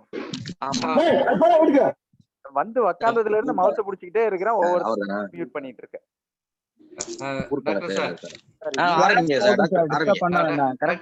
சொல்லிட்டு நடத்திட்டு போயிட்டு வந்து உங்க டவுட் எல்லாம் கேளுங்க. நான் வந்து இடையில ஃபுல்லா எத்தனை क्वेश्चन 100 क्वेश्चन வேணாலே கேளுங்க. கடைசில क्वेश्चन அவர்னு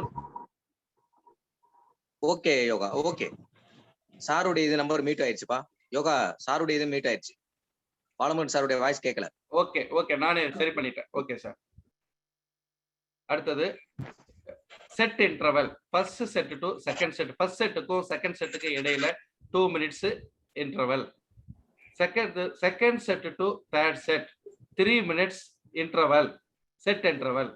அடுத்தது டிசைடிங் செட்ல ரொம்ப பொறுமையா சொல்றேன், நோட் பண்ணிக்கலாம். டிசைடிங் செட்ல 1 டீம் ரீச்சஸ் 11th பாயிண்ட்ல கோர்ட் சேஞ்ச் பண்ணணும். இது வந்து interval and change of the court. Okay. அடுத்தது பிளேயிங் ஆக்ஷன். அந்த இது மட்டும், அதாவது வாட் இஸ் ரேலி, ரேலின்னு ஒரு அடிக்கடி இந்த ரேலின்ற மாதிரி ஒன்று வரும். சார் another one time சொல்லுங்க சார். டிசைடிங் செட்ல டிசைடிங் செட் 11th பாயிண்ட்ல சைட் சேஞ்ச் பண்றோம். டிசைடிங் செட்னு சொல்லிட்டு ஒன்று இருக்கு இல்லைங்களா sir? 11th point. First set நீங்க எடுத்துறீங்க, செகண்ட் செட் நான் எடுத்துறேன். டிசைடிங் செட் ஒன்று நடந்துட்டு இருக்கு. அந்த டிசைடிங் செட்ல 11th பக்கம் கோர்ட் சேஞ்ச் பண்ணிக்கிறோம். அவ்வளவுதான். இதுல ஒரு சந்தேகமும் இல்லை. சிம்பிளஸ்டிக்கே இவ்வளவு காம்ப்ளிகேஷனா நீங்க கேட்கக்கூடாது. நான் தெளிவா சொல்லிடுறேன். ஃபர்ஸ்ட் செட் முடியுது. ஃபர்ஸ்ட் செட்டுக்கும் செகண்ட் செட்டுக்கும் இடையில 2 மினிட்ஸ் இன்டர்வல், செட் இன்டர்வல். அடுத்தது செகண்ட் செட் ஸ்டார்ட் ஆகுது. செகண்ட் செட் முடியுது. செகண்ட் செட்டுக்கும் தேர்ட் செட்டுக்கும் இடையில 3 மினிட்ஸ் இன்டர்வல். டிசைடிங் செட் நடக்குது. டிசைடிங் செட்ல 11th பாயிண்ட்ல கோர்ட் சேஞ்ச் பண்றோம். இதுல அவ்வளவுதான் சார், வேற ஒண்ணுமே இல்லை சார். அதுல சார் ஒரு செட் பாயிண்ட் எவ்வளவு சார்? பாயிண்ட்ஸ் ஒரு செட் பாயிண்ட்ஸ் 21 பாயிண்ட்ஸ். எண்ணிக்கையில 21 பாயிண்ட்ஸ் வந்து ஈச் செட் கன்சிஸ்ட் 21 பாயிண்ட்ஸ். அந்த 21 பாயிண்ட்ஸ் யாரு ரீச் பண்றாங்களோ அவங்க win. In case of 20 all வந்தால் who reaches the 22nd point அவன் தான் வின்னர். எப்படி சார் அப்படின்னா, இப்போ அது சர்வீஸ்ல இருந்து வரேன். இப்போ அந்த மெயின் கான்செப்ட் வந்து சர்வீஸ். ஒரு சர்வீஸ் வந்து ஒருத்தர் வந்து 5 சர்வீசஸ் போடணும். வெதர் இவர் பாயிண்ட் எடுத்தாலும் சரி, பாயிண்ட் கொடுத்தாலும் சரி, சிங்கிள்ஸா இருந்தாலும் சரி, டபுள்ஸா இருந்தாலும் சரி, ஒரு பிளேயர் 5 சர்வீஸ் கண்டினியூவா போடணும். Starting with right. ரைட்ல இருந்து service always diagonally cross court service. Service வந்து நெட் டச் ஆனா ஃபவுல். ரைட். சர்வீஸ் வந்து ரைட் சைட் கோர்ட்ல சர்வ் பண்ணிட்டு அது ஆப்போனன்ட் சைட்ல கிராஸ் கோர்ட்ல லெஃப்ட்ல விடணும். அந்த லெஃப்ட்ல playing area except dead court உள்ள அந்த பிளேயிங் ஏரியா விழுந்தா அது ரைட். ஓகே. அடுத்தது ரேலி அப்படின்னா ஒரு காயிட்டோட வாட் இஸ் ரேலின்னு ஒரு பாயிண்ட் வந்து கொஸ்டின் கேட்டிருக்காங்க ஒரு time. Quoit to and fro journey, அவ்வளவுதான். ஒரு வளையம் வந்து ஒருவரிடம் இருந்து இன்னொருவருக்கு சென்று திரும்புதல், ஒரு முறை திரும்புதல் வந்து 1 ரேலி அப்படின்னு சொல்றோம். What is rally? இந்த கொஸ்டின் கண்டிப்பா இம்பார்ட்டன்ட் கொஸ்டின். ரேலி இன் டென்னிகாய்ட், ஒரு முறை வளையம் சென்று திரும்புதல், ஆப்போனன்ட்டுக்கு சென்று திரும்ப வருதல் ஒரு ரேலி எனப்படும். அப்படி சர்வீஸ் வந்து போட்ட உடனே அது ஆப்போனன்ட் வந்து கிராஸ் கோர்ட் டைகனலா போடணும். அந்த நான் ஒரு 13 ஃபவுல்ஸ் இருக்கு, அந்த 13 ஃபவுல்ஸ் இல்லாம வந்து அந்த மேட்ச் வந்து கண்டினியூ ஆகணும். இப்போ சர்வீஸ் சொல்றேன். ரைட் சைடு ஃபர்ஸ்ட் சர்வீஸ், லெஃப்ட்ல இருந்து செகண்ட் சர்வீஸ் போடணும். அதே மாதிரி right left right left right 5 service. Point வந்து ஆப்போனன்ட் எடுத்தாலும் சரி, சர்வீஸ் போடுற பாயிண்ட் எடுத்தாலும் சரி, கண்டினியூவா 5 சர்வீஸ் போட்டாக வேண்டியது அவருடைய கடமை. ரைட். அடுத்தது மேட்ச் கன்சிஸ்ட் 21 பாயிண்ட்ஸ் சொன்னேன். அந்த ஒரே ஒரு சூழல்ல 5 சர்வீஸ் போடுறதுக்கு அலௌட் இல்லை. எப்பன்னா 20 ஆல் அப்படின்னு ஒரு சூழல் வரும். 20 ஆல் வரும்போது ஈச் ஒன் சர்வீஸ், அந்த 5 சர்வீஸ் சிஸ்டம் அதை கைவிட்டுட்டு ஒரு சர்வீஸ் போடக்கூடிய சூழல் வருகிறது. 20 ஆல் வந்தால் மட்டும், 20 ஆல் வந்தால் மட்டும், இல்லைன்னா ஆஸ் இட் இஸ் 21 வந்து செட் முடிஞ்சிடும். ரைட். 20 ஆல் வந்தா யாரு 22nd பாயிண்ட் ரீச் பண்றாங்களோ அவங்க வின்னர். ஓகே, இதுல எதுவும் சந்தேகம் இருக்காது. அடுத்தது சர்வீஸ் பால் நெட் டச் பட்டா ஃபவுல், அது ரீசர்வீஸ் எல்லாம் இல்லை. அடுத்தது இப்போ வந்து ஒரு டீம் கன்சிஸ்ட் ஸ்ட்ரோக் வந்தாச்சு. சொல்லுங்க மேடம். சார் ரேலி மட்டும் திருப்பி இன்னொரு டைம் சொல்லுங்க. ரேலி என் கையில இருந்து சொல்லுங்க சார் ஒரு நிமிஷம். Rally is a to and fro journey, அவ்வளவுதான். இது is rally of the kite. Okay, a rally is a single rally is a to and fro journey மா. அதாவது தமிழ்ல சொல்லணும்னா ஒரு முறை வளையமானது சென்று திரும்புதல். நோட் பண்ணிக்கோங்கம்மா. ஒரு முறை வளையமானது எதிரணிக்கு சென்று திரும்புதல் ஒரு ரேலி என்று பொருள். புரிஞ்சாமா? ஒரு டென்னிகாய்டு வந்து எங்க ஒரு பிளேயர் கிட்ட இன்னொரு பிளேயர் கிட்ட போயிட்டு ரிட்டர்னா வரும். ஒரு டைம் என் கைக்கு திருப்பி வந்தா அது ரேலி. ஓகே, இதுல டவுட் இருக்காமா? ரேலி நிறைய டைம் யூஸ் பண்றோம். அந்த rally no sir, thank you sir. Okay sir one more doubt sir. சொல்லுங்க சார். சார் அந்த 20 ஆல் வந்ததுன்னா நீங்க each one service. Okay okay okay சொல்லுங்க சார், சொல்லுங்க. 20 ஆல் வந்து ஈச் ஒன் சர்வீஸ். 20 ஆல் வந்தா ஈச் ஒன் சர்வீஸ் தான் இம்ப்ளிமெண்டட். 20 வரைக்கும் ஓகே, 5 சர்வீசஸ் ஒருத்தர் வந்து கம்பல்சரியா போடணும். 20 ஆல் வந்ததுன்னா ஒரு ஆளுக்கு ஒரு சர்வீஸ் மட்டும்தான் அலவுட். ரைட் சைட்ல தான் போடணும். ஒரு ஆள் அந்த சர்வீஸும் ரைட் சைட்ல தான் ஸ்டார்ட் பண்ணி ரைட் சைட்ல அப்படியே படணும். அப்படி எப்போ வரும்னா, ஃபார் எக்ஸாம்பிள் அந்த 20 ஆல், இப்போ நீங்களும் நானும் சிங்கிள்ஸ் விளையாடிட்டு இருக்கிறோம். 20 ஆல் அப்படின்னு சர்வீஸ் போட்டா நான் ஒரு சர்வீஸ் போடுறேன் 20 ஆல். நீங்க பாயிண்ட் எடுத்துடுறீங்க. நீங்க பாயிண்ட் எடுத்தா 21-20 போடுறீங்க. ரைட் சைட்ல இருந்தா 21-20 போட்டா மறுபடியும் நான் பாயிண்ட் எடுத்துடுறேன் 21 ஆல்.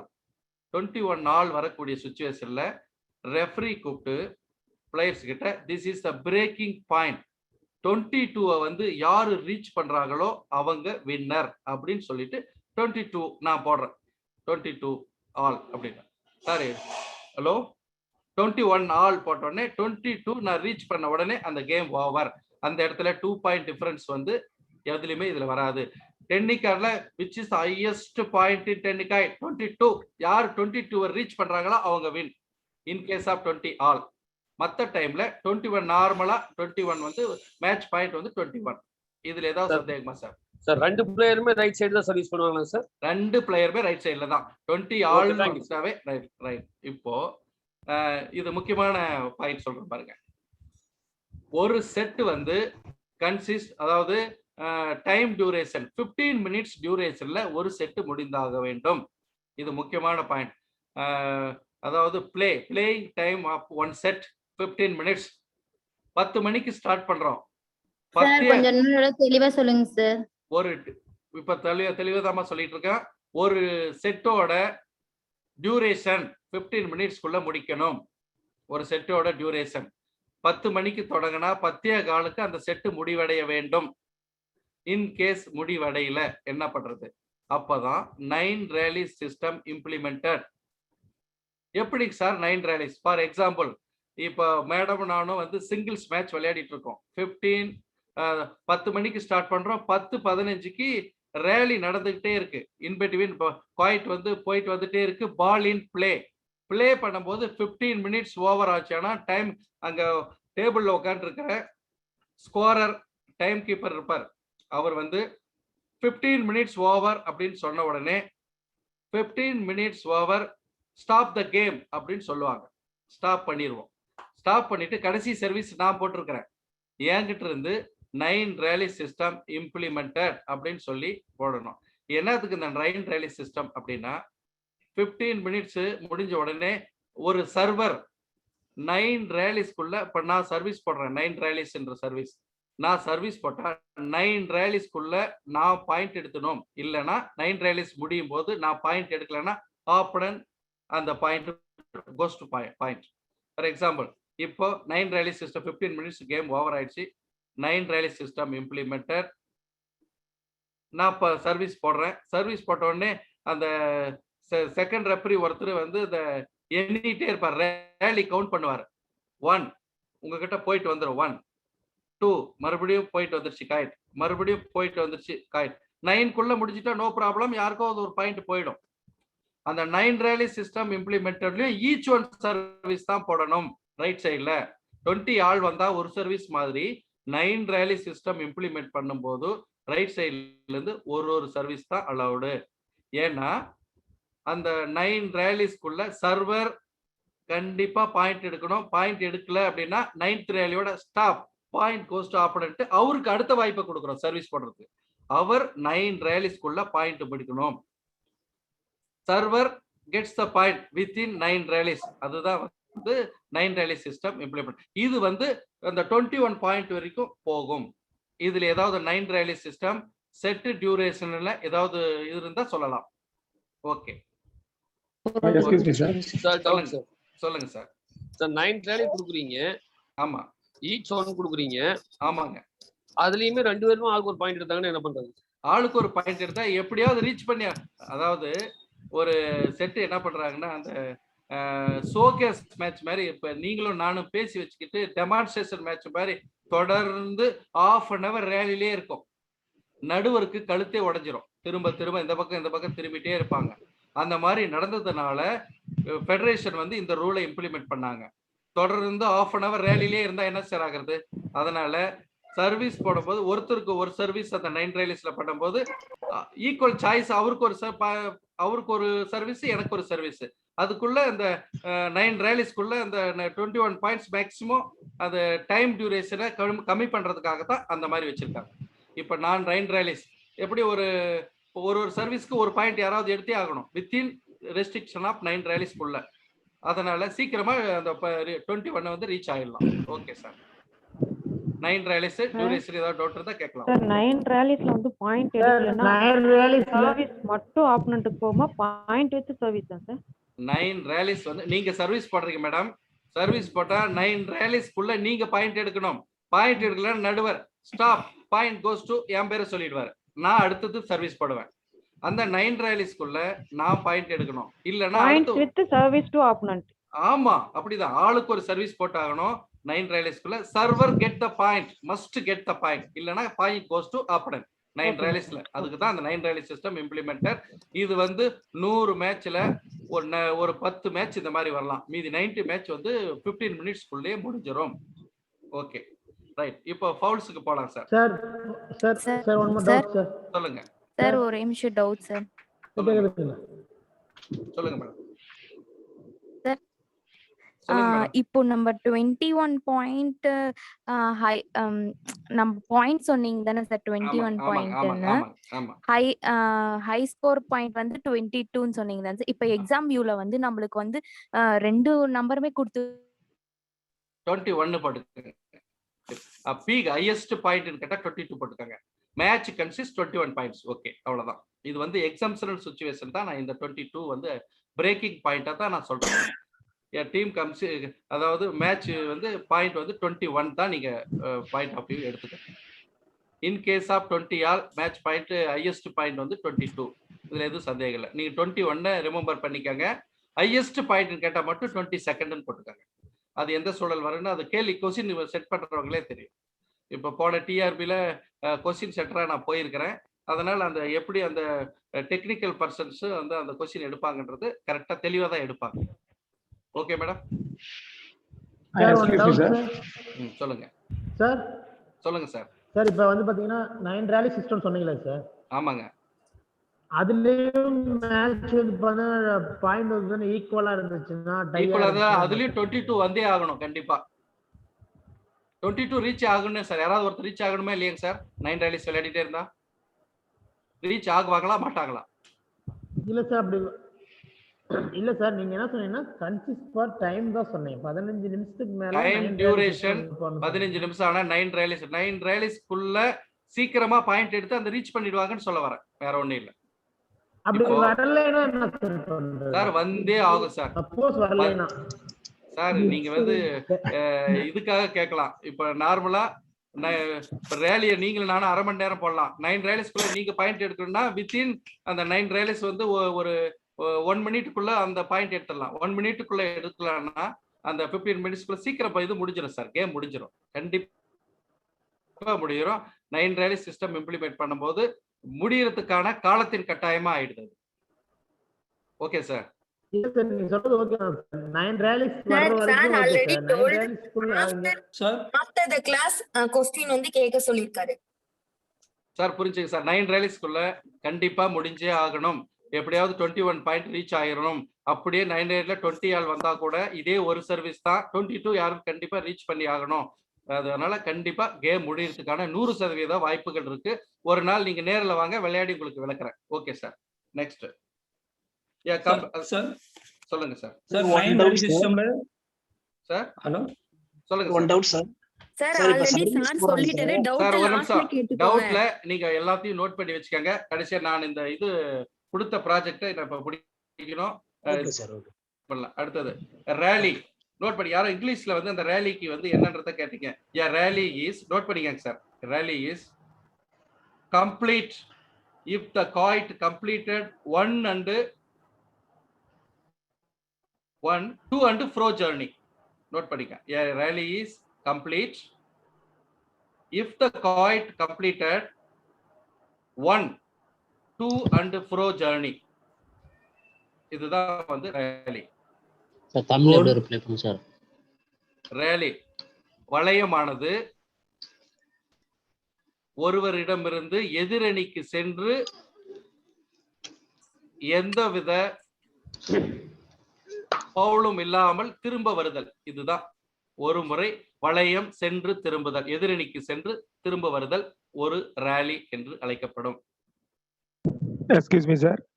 சார் டபுள்ஸ்க்கு அதே மாதிரி சேம் சேம் அதேதான். ஒருத்தர் எப்படி ஒருத்தர் இன் டபுள்ஸ்ல ஆல்டர்னேட்டா பிடிக்குவாங்க. That's all. அவ்வளவுதான். இப்போ நான் அதே 9 ரேலி எல்லாமே சேம் பாயிண்ட். 9 ரேலிஸ் தான். டபுள்ஸும் தான் சிங்கிள்ஸும் தான் சேம் தான் sir.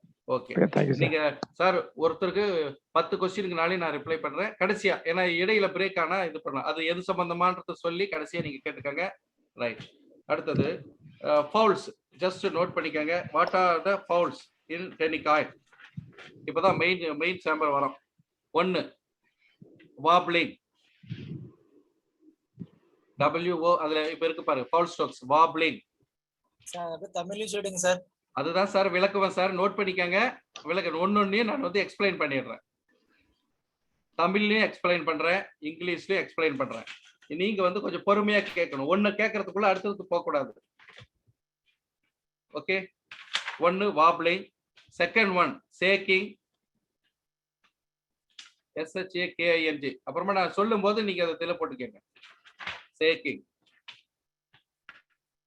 Third 1 forehand shot in caution line. Forehand and backhand shot in caution lines for restricted. அதுலயே இருக்கு பாருங்க பவர் பாயிண்ட்ல. Fourth 1 throwing. Fifth 1 delay. Sixth 1 pushing. Carrying. Seventh body touch. Pressing, dead kite, stepping, squeezing, bulking, jumping. Sir இப்போ வந்து தெளிவா சொல்லிடுறேன் sir. First 1 வாப்லிங்னா என்ன? வளையமானது பக்கவாட்டிலோ அல்லது மேலும் கீழுமாக சுழற்றி விடுதல் வாப்லிங் என்ற பெயர். இங்க பாருங்க இப்ப காயிட் இருக்கு. வளையம், பக்கவாட்டில் lateral and longitudinal revolving of the coin is called wobbling. இது இந்த கொஸ்டின் கண்டிப்பா வரும். A lateral longitudinal revolving of the coin, அதாவது வளையம் பக்கவாட்டிலோ அல்லது மேலும் கீழுமாக சுழலுதலுக்கு வாப்ளிங் என்று பெயர். இங்க பாருங்க சார், இதான் காயின். பக்கவாட்டில் இந்த மாதிரி longitudinal இந்த மாதிரி வந்து விளையாடும் போது சுழண்டா, that is one kind of foul, that is called wobbling. First one over. Second one shaking. மணிக்கட்டை உபயோகிக்காமல், நோட் பண்ணிக்கங்க சார், பொறுமையா சொல்றேன். மணிக்கட்டை உபயோகிக்காமல், யூஸ் பண்ணாம, உங்களுக்கு புரியுற லாங்குவேஜ்ல எழுதிக்கங்க. மணிக்கட்டை உபயோகிக்காமல் வளையத்தை ஒடுக்கத்துடன், ஒடுக்கம், ஒடுக்கம், தமிழ்ல அப்படித்தான் சார் வரும். இங்கிலீஷ்ல சொல்றேன், அப்புறமாவும் நீங்க பாத்துக்கங்க. ஒடுக்கத்துடன் வீசுவதற்கு குலுக்கி விடுதல், சேக்கிங். பாருங்க, குலுக்கி விடுதல் நல்லா தெளிவா இருக்கு பாருங்க. violent vibration of the coin caused as a result of failure to impart wrist work is called shaking. அதுதான் தமிழ்ல வந்து மணிக்கட்டை ரிஸ்டை யூஸ் பண்ணாம வளையத்தை ஒடுக்கத்துடன் வீசுவதற்கு குலுக்கி விடுதல் என்று பெயர். Second one. Third one throwing. குலுக்கி விடுதல்ன்றது எக்ஸ்பிளைன் பண்ணிடுற பாருங்க. இதான் காய்ட். இந்த ரிஸ்ட் ஆக்ஷன் பாரு, ரிஸ்ட் ஆக்ஷன் பண்ணா கிரேஸ்ஃபுல் மூவ்மெண்ட். வீடியோ விசிபிளா இருக்குங்களா? Video visible sir? Wrist action வந்தா இந்த காயின் வந்து கிரேஸ்ஃபுல் மூவ்மெண்ட்ல வரும். அப்படி இல்லாம, ரிஸ்ட் ஆக்ஷன் இல்லாம, அந்த மணிக்கட்டினுடைய இது இல்லாம பண்ணா இப்படிதான் போகும். This is shaking. சேக் ஆகுது பாருங்க ஃபுல்லா. மணிக்கட்டை உபயோகப்படுத்தப்படாமல் ஒடுக்கத்துடன் வீசுவது, வளையத்தை ஒடுக்கத்துடன் வீசுவது, சேக்கிங், குலுக்குவது. This is one kind of foul. அடுத்தது தேர்ட் ஃபவுலுக்கு போடுற த்ரோயிங். பந்தை எறிவது போல் அப்படியே. தேர்ட் ஒன் பந்தை எறிவது போல் அப்படியே. தமிழ்ல சொல்றேன், இங்கிலீஷ்ல இருக்கிறது தமிழ்ல சொல்றேன். வளையத்தை எதிரியின் சொல்லுங்க சார். சார் தேர்ட் ஒன் தாங்க sir. Fourth one throwing sir. ஆமா sir, third one okay. Third one இருக்கு மாமா. Restricted line shot. Restricted line கரெக்டா சார் வந்து பண்ணிட்டாரு. அதாவது தடை செய்யப்பட்ட கோட்டிலிருந்து வளையத்தை வேகமாக தோள்பட்டைக்கு மேலாக எறிதல். பவர், வேகத்துடன், வீரியத்துடன் எறிதல். தடை செய்யப்பட்ட பகுதி ஏற்கனவே சொல்லியிருக்கிறேன். சென்ட்ரல் லைன் ஆக்சிஸ்ல இருந்து 3.05 மீட்டர் ரெஸ்ட்ரிக்டட் லைன். தடை செய்யப்பட்ட பகுதி, தடை செய்யப்பட்ட கோடுன்னு இருக்குது. அந்த கோட்டுக்குள்ள காலை வச்சு ஃபோர் ஹேண்ட் ஷாட், இதோ பேக் ஹேண்ட் ஷாட், அப்படி ஃபுல்லா பவர் ஷாட், டிப் ஷாட் போட்டு அந்த வேகமாக அடித்தல். தோள்பட்டைக்கு மேலாக வளையத்தை வேகமாக அடித்தல், தோள்பட்டைக்கு மேலாக. தட் இஸ் அந்த தடை செய்யப்பட்ட கோட்டை மிதித்து அடித்தல், வீசுதல் வந்து அது தவறு. Okay sir. ரெஸ்ட்ரிக்ட் லைன்ல மிரிச்சு forehand shot, backhand ஷாட்டை பவர்ஃபுல்லா அடிக்குது. அது எதுக்காக தடை செய்யப்பட்ட பகுதினா, முன்னாடி இருக்கிற பிளேயர் முகத்துல பட்டோ உடல் பகுதியில பட்டோ இன்ஜுரி ஏற்படக்கூடாதுன்றதுக்காக அந்த மாதிரி ஏற்படுத்தப்பட்டது அந்த புதிய rule, restricted line shot. Okay. Fourth one sir சொன்னாரு. Fourth one throwing. Sir third one மட்டும் தமிழ்ல ஒன் டைம் சொல்லுங்க சார். தேர்ட் ஒன் தமிழ்ல வந்து தடை செய்யப்பட்ட அந்த கோடு இருக்கு இல்லைங்களா, ரெஸ்ட்ரிக்டட் லைன். தடை செய்யப்பட்ட அந்த கோட்டிலிருந்து அதை மிதித்து கொண்டு வளையத்தை தோள்பட்டைக்கு மேலாக நின்று வீரியமாக வேகமாக வீசுதல் தடை செய்யப்பட்டது. புரிஞ்சுங்களா madam? Thank you sir. Okay, right. அடுத்தது த்ரோயிங். பந்தை எறிவது போல் அப்படியே வளையத்தை எதிரியின் ஆடுகளத்துக்கு அனுப்புதல் த்ரோயிங். பந்தை flinging the coin ineligibility opponent sport card. ஒண்ணுங்கல்ல, புளியங்க அடிக்கிற மாதிரி புளியங்காய் எறிகிற மாதிரி இப்படி பந்து இப்படி நேட்டா அப்படி தூண்டி எரிஞ்சா அதுக்கு பேரு த்ரோயிங். அதுக்கு தமிழ்ல பந்தை எறிவது சொல்லுங்க சார். பந்தை எறிவது போல் அப்படியே வளையத்தை எதிரியின் ஆடுகளத்துக்கு அனுப்புதல். ஒரு கல்லை தூக்கி வீசுற இல்லைங்களா, அதே மாதிரி காய்ட்டை தூக்கி வீசினா அதுக்கு பேர் த்ரோயிங் சார். அதுக்கு தான் அதை சொன்னேன். பந்தை எறிவது போல் அப்படியே வளையத்தை எதிரியின் ஆடுகளத்துக்கு அனுப்புதல், எறிதல், த்ரோயிங் என்று பெயர். ரைட். அடுத்தது டிலே. நோட் பண்ணிக்கங்க சார். டிலே வளையத்தை பிடிப்பதும் எறிவதும் தொடர்ந்து இருக்க வேண்டும். வளையத்தை பிடிப்பதும் எறிவதும் தொடர்ந்து இருக்க வேண்டும். அதுபோல் இல்லாமல் வளையத்தை எரிய தாமதப்படுத்துவது காலதாமதம், டிலே எனப்படும். இன்னொரு முறை சொல்றேன், நோட் பண்ணிக்காங்க. ஏன்னா தமிழ்ல வந்து எல்லா ரூல்ஸ் புக்கும் இங்கிலீஷ்ல தான் கிடைக்கும், தமிழ்ல கிடைக்கிறதுக்கான சாத்தியக்கூறு இல்லை. சாரி. வளையத்தை பிடிப்பதும் எறிவதும் தொடர்ந்து இருக்க வேண்டும். அதுபோல் இல்லாமல் வளையத்தை எரிய தாமதப்படுத்துவது காலதாமதம், டிலே எனப்படும்.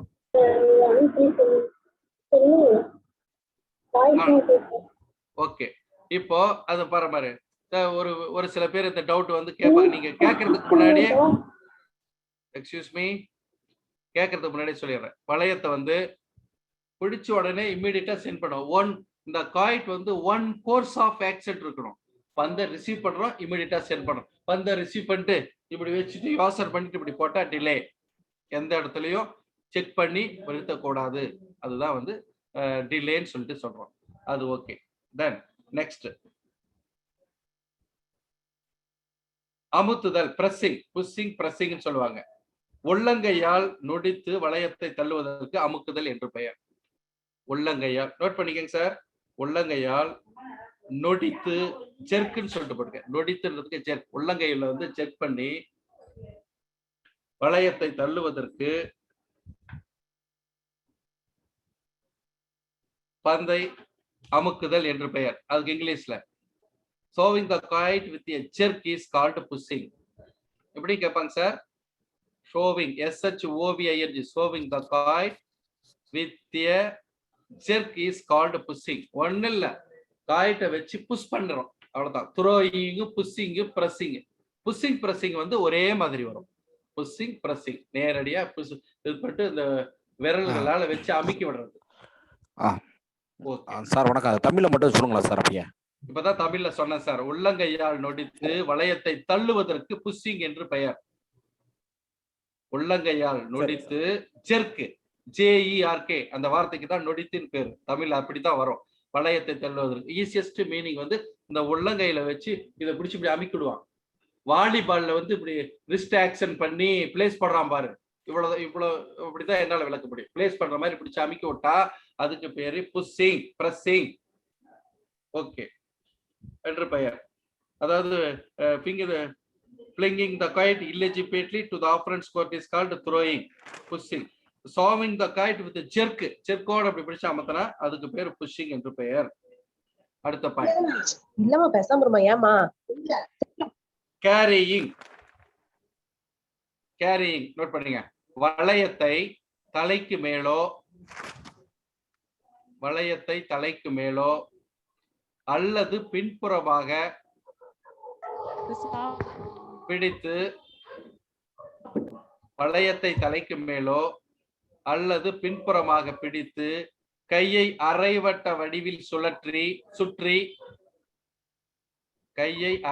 வடிவில் சுற்றி வீசுவதற்கு சுமத்தல் என்று பெயர். கேரிங்னா தமிழ்ல சுமத்தல். எப்படி சார் சுமக்கிறது? வர காய்ட் தலைக்கு மேல பிடிச்சு ஒரு சுத்திட்டு வந்துட்டு எடுத்துட்டு போய் போடுறது. கேரி பண்றோம். கேரி பண்ணி தூக்கி போடுறது. சொல்லுங்க சார். யாரோ டிஸ்டர்ப் பண்ணிட்டே இருக்காங்க சார். இடையில இன்டரப்ஷன் வந்துட்டே இருக்கு. அதாவது வளையத்தை தலைக்கு மேல போய் இப்படி பிடிக்கிறோம் சார். பிடிச்சு ஒரு சுத்து சுத்தி எடுத்துட்டு வந்து சுமந்து இந்த கேரி காய்ட்ட சுமந்து வந்து தூக்கி போடுறதுக்கு பேர் கேரி சார். தலைக்கு மேல பின்னாடி பிடிச்சு ஒரு சுத்து சுத்தி சுழட்டி கொண்டு வர்றது, தலைக்கு மேல பிடிச்சு ஒரு சுத்தி எடுத்துட்டு போய் கேரி பண்ணிட்டு போனா அதுக்கு பேர் கேரி. அதுதான் சொல்றேன், பந்தை தலைக்கு மேலோ அல்லது பின்புறமாகவோ பிடித்து கையை ஒரு அரைவட்ட வடிவில் சுழற்றி கொண்டு போய் போடுதல், பந்தை எறிதல், அதுக்கு பேர் வந்து கேரியிங். இதுக்கு மேல தமிழ்லயும் சொல்லிட்டேன் சார், இங்கிலீஷ்லயும் சொல்லிட்டேன். ஓகே, நெக்ஸ்ட் ஃபவுல் பாடி டச். உள்ளங்கையையும் விரல்களையும் தவிர மற்ற உடலையோ ஆடையையோ வளையம் தொடுவதற்கு உடலை தொடுதல் பாடி டச் என்று பெயர். இப்ப எக்ஸ்பிளைன் பண்றேன் சார். பாம்ஸ் அண்ட் ஃபிங்கர்ஸ் தவிர இது எங்க பட்டாலையும் காய்ட் வந்து பாடி டச்னு that is one kind of foul. பாடியில பட்டாலும் சரி, ட்ரெஸ்ல பட்டாலும் சரி, முடியில பட்டாலும் சரி, எக்ஸப்ட் ஃபிங்கர்ஸ் அண்ட் பாம், இதை தவிர வேற எங்க பட்டாலும் body touch, that is one kind of foul. Okay, next pressing. ஏதாவது ஆள் காட்டி வரல, ஏற்கனவே பிரஸிங்கை பத்தி சொல்லிட்டேன். புஷிங் பிரஸிங் வந்து மோரோவர் ஒன்னாதான் வரும். உள்ளங்கையில வச்சாலும் சரி, ஆள் காட்டி விரலை வச்சு இப்படி அமுத்தி விட்டாலும் சரி, அதுக்கு பேர் வந்து பிரஸிங்னு பேர். அடுத்தது லாஸ்ட் இயர் அந்த இந்த கொஸ்டின் வந்தது, டெட் காய்ட் அப்படின்னு வந்துச்சு, ஏற்கனவே சொன்னேன். இத முக்கியமா நோட் பண்ணிக்கங்க, அடிக்கடி கேட்கிற இந்த டெட் காய்ட்னா என்ன? வளையம் சுழற்சியோ, எழுதிக்கங்க, வளையம் வந்து சுழற்சியோ, சுழற்சிக்கு பக்கத்துல வந்து ஸ்பின் SPIN போட்டுக்காங்க, சுழற்சியோ அல்லது வேகமோ, சுழற்சியோ அல்லது வேகமோ, வேகமோனா ஃபோர்ஸ் FORCE ஃபோர்ஸ் இல்லாமல் விழுவதற்கு செத்த வளையம் அல்லது இறந்த வளையம் டெட் காய்ட் என்று பெயர். இதுதான் சார் காய்ட். அரை மணி நேரம் கூட நான் சொல்றேன், நல்லா கேட்டுக்கங்க. வளையம் சுழற்சியோ, இதுதான் சுழற்சி. பாருங்க சுத்துது பாருங்க, வளையம் சுழற்சி.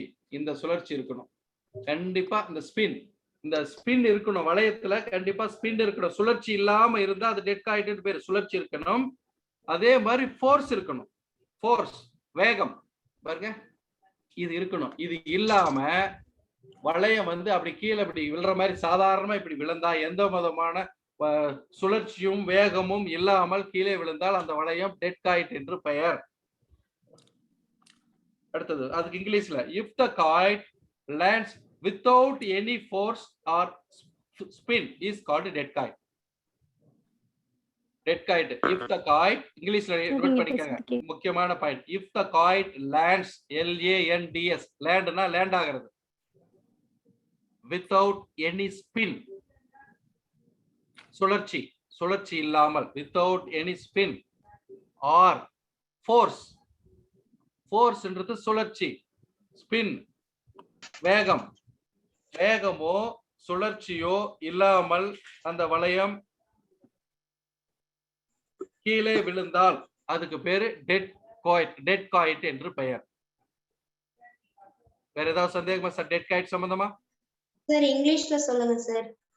If the kite lands without any spin, if the kite lands without any spin or force, மெயினான ரெண்டு code word, without spin and force, அதை ஞாபகம் வச்சுக்கோங்க. அப்படி வந்தாவே அது டெட் காய்ட்னு அர்த்தம். If the kite lands without any spin or force, it is called dead kite. Note பண்ணிக்கிறீங்களா madam? Yes sir, thank you sir. Okay. அடுத்தது ஸ்டெப்பிங். வளையத்தை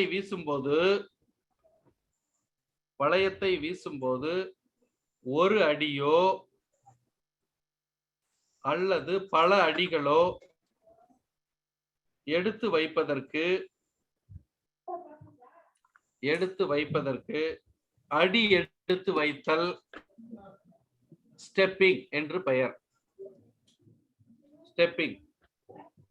ரைட். அது இங்கிலீஷ்ல நோட் பண்ணிக்கங்க. If after receiving a kite,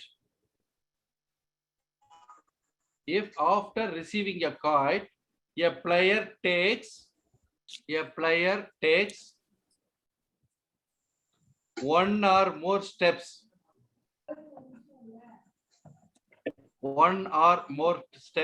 and then release the kite, it is called stepping. அதாவது காயிட்டை receive பண்ணிட்டு ஒரு ஸ்டாண்ட்ஸ்ல நிப்பீங்க. அப்புறம் பின்னாடி இருக்கிற காலை எடுத்து முன்னாடி ஒரு ஸ்டெப்போ இன்னும் 2-3 ஸ்டெப்போ எடுத்து கொண்டு போய் காயிட்டை வீசுறது ஸ்டெப்பிங், அடி எடுத்து வைத்து வீசுதல் என்று பெயர். ஆனால் வீசினதுக்கு அப்புறம் அடி எடுத்து வச்சுக்கலாம். காயிட் ரிலீஸ் ஆனதுக்கு அப்புறம் நீங்க வந்து காலை முன்னாடியோ பின்னாடியோ ஓடியோ வச்சுக்கலாம். ரிசீவ் த காயிட் பிடிச்சு உங்க கை லேண்ட் ஆனதுக்கு அப்புறம் பின்னாடி கால் எடுத்து ஒரு ஸ்டெப்போ 2 ஸ்டெப்போ வச்சா அது வந்து பவுல். ஓகே, அடுத்தது ஜம்பிங். சார் காயிட் வந்து ரிசீவ் பண்ணும்போது 2 காலுமே வந்து லேண்ட் ஆயிருக்கணுமாங்க சார்? 2 ஏதாவது பார்ட் ஆஃப் தி பாடி கால் கொஞ்சமாவது ரிசீவ் பண்ணும்போது நீ ஜம்ப் பண்ணி ரிசீவ் பண்ணிக்கலாம். ஆனால் பந்தை காயிட்டை அனுப்பும் பொழுது லேண்ட் கான்டாக்ட் கண்டிப்பா இருக்க வேண்டும். உடலில் ஏதாவது ஒரு சிறு பகுதியாவது நிலத்தோடு தொடர்புடையதாக தொட்டு கொண்டு இருக்க வேண்டும். தமிழ்ல ஜம்ப் பண்ணி காயிட்டை ரிசீவ் பண்றீங்க, ஒரு பொசிஷன்ல லேண்ட் ஆனதுக்கு அப்புறம் பின்னாடி இருக்கிற காலை தூக்கி ஒரு ஸ்டெப்போ 2 ஸ்டெப்போ 3 ஸ்டெப்போ இல்ல முன்னாடி இருக்கிற காலை மறுபடியும் இன்னொரு ஸ்டெப் பந்தை வீசுதல், அது வந்து ஸ்டெப்பிங். பந்தை ஜம்ப் பண்ணி ரிசீவ் பண்ணிட்டு வீசும் போது கண்டிப்பா கான்டாக்ட் இருக்கணும். ஜம்ப் பண்ணி பந்தை வந்து அனுப்பக்கூடாது. இதுல வேற ஏதாவது சந்தேகம்? ரைட், ஓகே, நல்லா தெளிவா சொல்லிட்டேன். அடுத்தது ஸ்குவீசிங். தமிழ்ல நோட் பண்ணிக்கங்க. வளையத்தை பிடிக்கும் போதும் எரியும் போதும், வளையத்தை பிடிக்கும் போதும் எரியும் போதும் வளையத்தின் இரு புறத்தையும்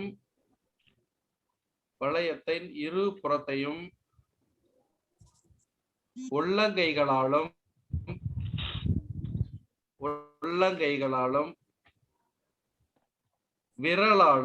விரல்களாலும் சேர்த்து பிடித்ததற்கு பிசைதல் அல்லது ஸ்குவீசிங் என்று பெயர். தமிழ்லைங்களா இங்கிலீஷ்லீங்களா? தமிழ்ல. வளையத்தை பிடிக்கும் போதும் எரியும் போதும் வளையத்தின், அது உங்களுக்கு எக்ஸ்பிளைன் பண்ணும் போது சரியா போயிடும். இது முதல்ல எழுதிக்கங்க, அதை தமிழ்ல எக்ஸ்பிளைன் பண்றேன். வளையத்தை பிடிக்கும் போதும் எரியும் போதும் வளையத்தின் இரு புறத்தையும் உள்ளங்கைகளாலும் விரலாலும் சேர்த்து பிடித்தலுக்கு பிசைதல் என்று பெயர், ஸ்குவீசிங் என்று பெயர். சேர்த்து பிடித்தலுக்கு பிசைதல் ஸ்குவீசிங் என்று பெயர். அடுத்தது அது இங்கிலீஷ்ல while receiving or releasing the kite, if it gets crushed or compressed. While receiving or releasing the kite, kite receive பண்ணும் போதும் சரி ரிலீஸ் பண்ணும் போதும் சரி, if it gets gets crushed, இந்த வார்த்தை முக்கியமான வார்த்தை, crushed crushed or compressed between the palm and fingers. Sir அது ஒன் டைம் சொல்லுங்க சார் அந்த வேர்ட் ஸ்பெல்லிங் ஓட. crushed crushed crushed or compressed compressed compressed. இந்த ரெண்டு வேர்ட் தான் main. crushed or compressed between the palm, palm உள்ளங்கை and fingers, fingers. It is called squeezing. Squeezing squeezing SQUEZING.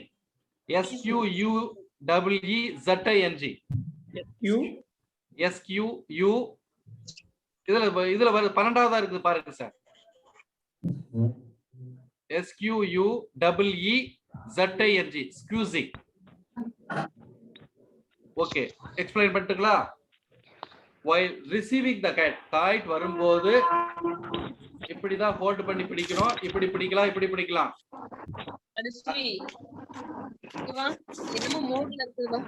someone disturbance, continue disturbance making.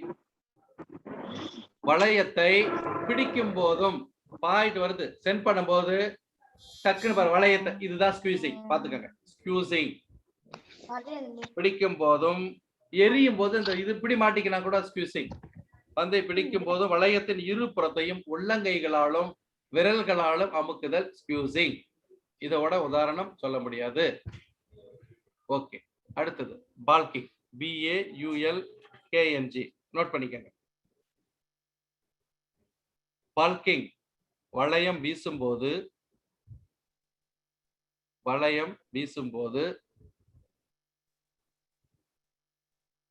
போக்கு காட்டி, போக்கு காட்டி திசை மாற்றி எரியும் போது, போக்கு காட்டி திசை மாற்றி எரியும் போது ஏற்படுகின்ற தாமதத்திற்கு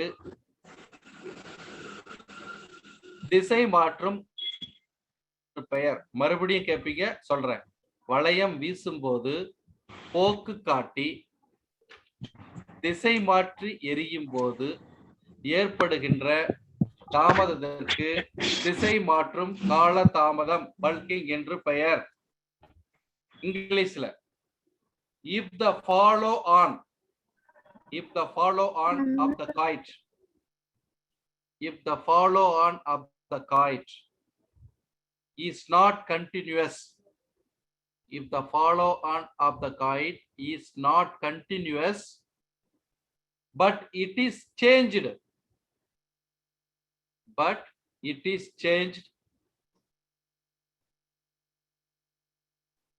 some other direction involving delay involve ஆகும். இதுல involving delay, it is called balking. இப்போ உங்களுக்கு பாடுறேன் பாரு. Sir, once more. If the follow on of the kite is not continuous, if the follow on of the kite is not continuous but is changed some other direction involving delay, அது delay involve ஆகும். இதுல வந்து balkingல delay வந்து involve ஆகும். Okay, it is called balking. அதாவது தமிழ்ல வந்து உங்களுக்கு விளக்குறேன் பாரு. வளையத்தை வீசும்போது ஒன் கோர்ஸ் ஆஃப் ஆக்ஷன் இருக்கும். ஒரு திசையில, நல்லா அப்சர்வ் பண்ணுங்க, ஒரு திசையில காயிட்ட பிடிச்சி இப்படி எரிவது மாதிரி இன்னொரு திசையில போக்கு காட்டி வேறு திசையில எரிஞ்சா அது பேர் பால்கிங். ஆஃப்டர் ரிசீவிங் த காயிட், ஏமாற்றி எரிதல். இந்த பக்கம் போடுற மாதிரி 2 கோர்ஸ் ஆஃப் ஆக்ஷன் இருக்கும். அதுல டிலே இன்வால்வ் ஆகும். ஒரு திசையில் எரிவதை போல் போக்கு காட்டி மறு திசையில் எரிதல். ஒன் கோர்ஸ் ஆஃப் ஆக்ஷன் இல்லாம டிலே பண்ணி காயிட்ட ரிசீவ் பண்ணிட்டு இந்த பக்கம் போட்டு காட்டி இந்த பக்கம் எரியுது ஆப்போசிட் சைட்ல, ஏமாற்றி எரிதல். அதுதான் balking. Right, last one. Sir, இத நம்ம ஃபேக்கிங் கூட சொல்லலாம்லங்க சார்? அப்படி பால்கிங் அது வந்து ரூல்ல இப்படிதான் இருக்கு. இதுக்கு நீங்க வேற பேர் வைக்காதீங்க. TKFI ரூல்ல இப்படிதான் இருக்கு. ஒரு திசையில் போக்கு காட்டி, நீங்க பல பேர் வச்சுக்கிறாலையும் கொஸ்டின் இப்படிதான் கேட்பாங்க. ஓகேங்களா? அப்படி கேட்க மாட்டாங்க. 13th ரூல்ல வந்து 13 காயிட்ட ரிசீவ் பண்ணதுக்கு அப்புறம் ஒரு திசையில் எரிவதாக போக்கு காட்டி ஏமாற்றி மற்றொரு திசையில் எரிதல். அவ்வளவுதாம்மா. இதுல ஏதாம்மா சந்தேகம் பால்கிங்ல? டிலே பால்கிங் வந்து நாட் அலௌட் சார். இப்போ என்ன, நாங்க அதுதான் நடத்திக்கிட்டு இருக்கிறோமா? ஃபவுல்ஸ் மொத்தம் வந்து 14 ஃபவுல்ஸ் ஸ்லைட்ல தெரியும். இதெல்லாம் ஃபவுல்ஸ். அத ஃபவுல்ஸ் வந்து அலோவ் பண்ணலாமாமா? பண்ணக்கூடாது. போலாம் சார். இது ஃபவுல்ஸ்ன்றதுனால தான் இது. இப்படி டவுட் லாஸ்ட்ல கேட்டுக்கோங்க. இப்படி எல்லாம் क्वेश्चन கேட்காதீங்க தயவு செய்து. இப்படி எரியலாமா பண்ணலாமான்னா 13 ஃபவுலையும் கேட்டுட்டு இத பண்ணலாமா பண்ணக்கூடாதான்னா நான் என்ன சொல்றதுன்னு தெரியல. Okay sir, next 14th last one. எல்லாருமே இருக்கான், தேவையில்லாத क्वेश्चन கேட்காதீங்க தயவு செஞ்சு. Last one jumping. Jumping note பண்ணிக்கங்க. ஜம்ப் பண்ணலாமா வேண்டாமான்னு கேட்காதீங்க. இது ஃபவுல்ல வருது. ஜம்ப் பண்றது ஃபவுல். அது எப்படின்றதை எக்ஸ்பிளைன் பண்றேன். வளையத்தை எரியும் போது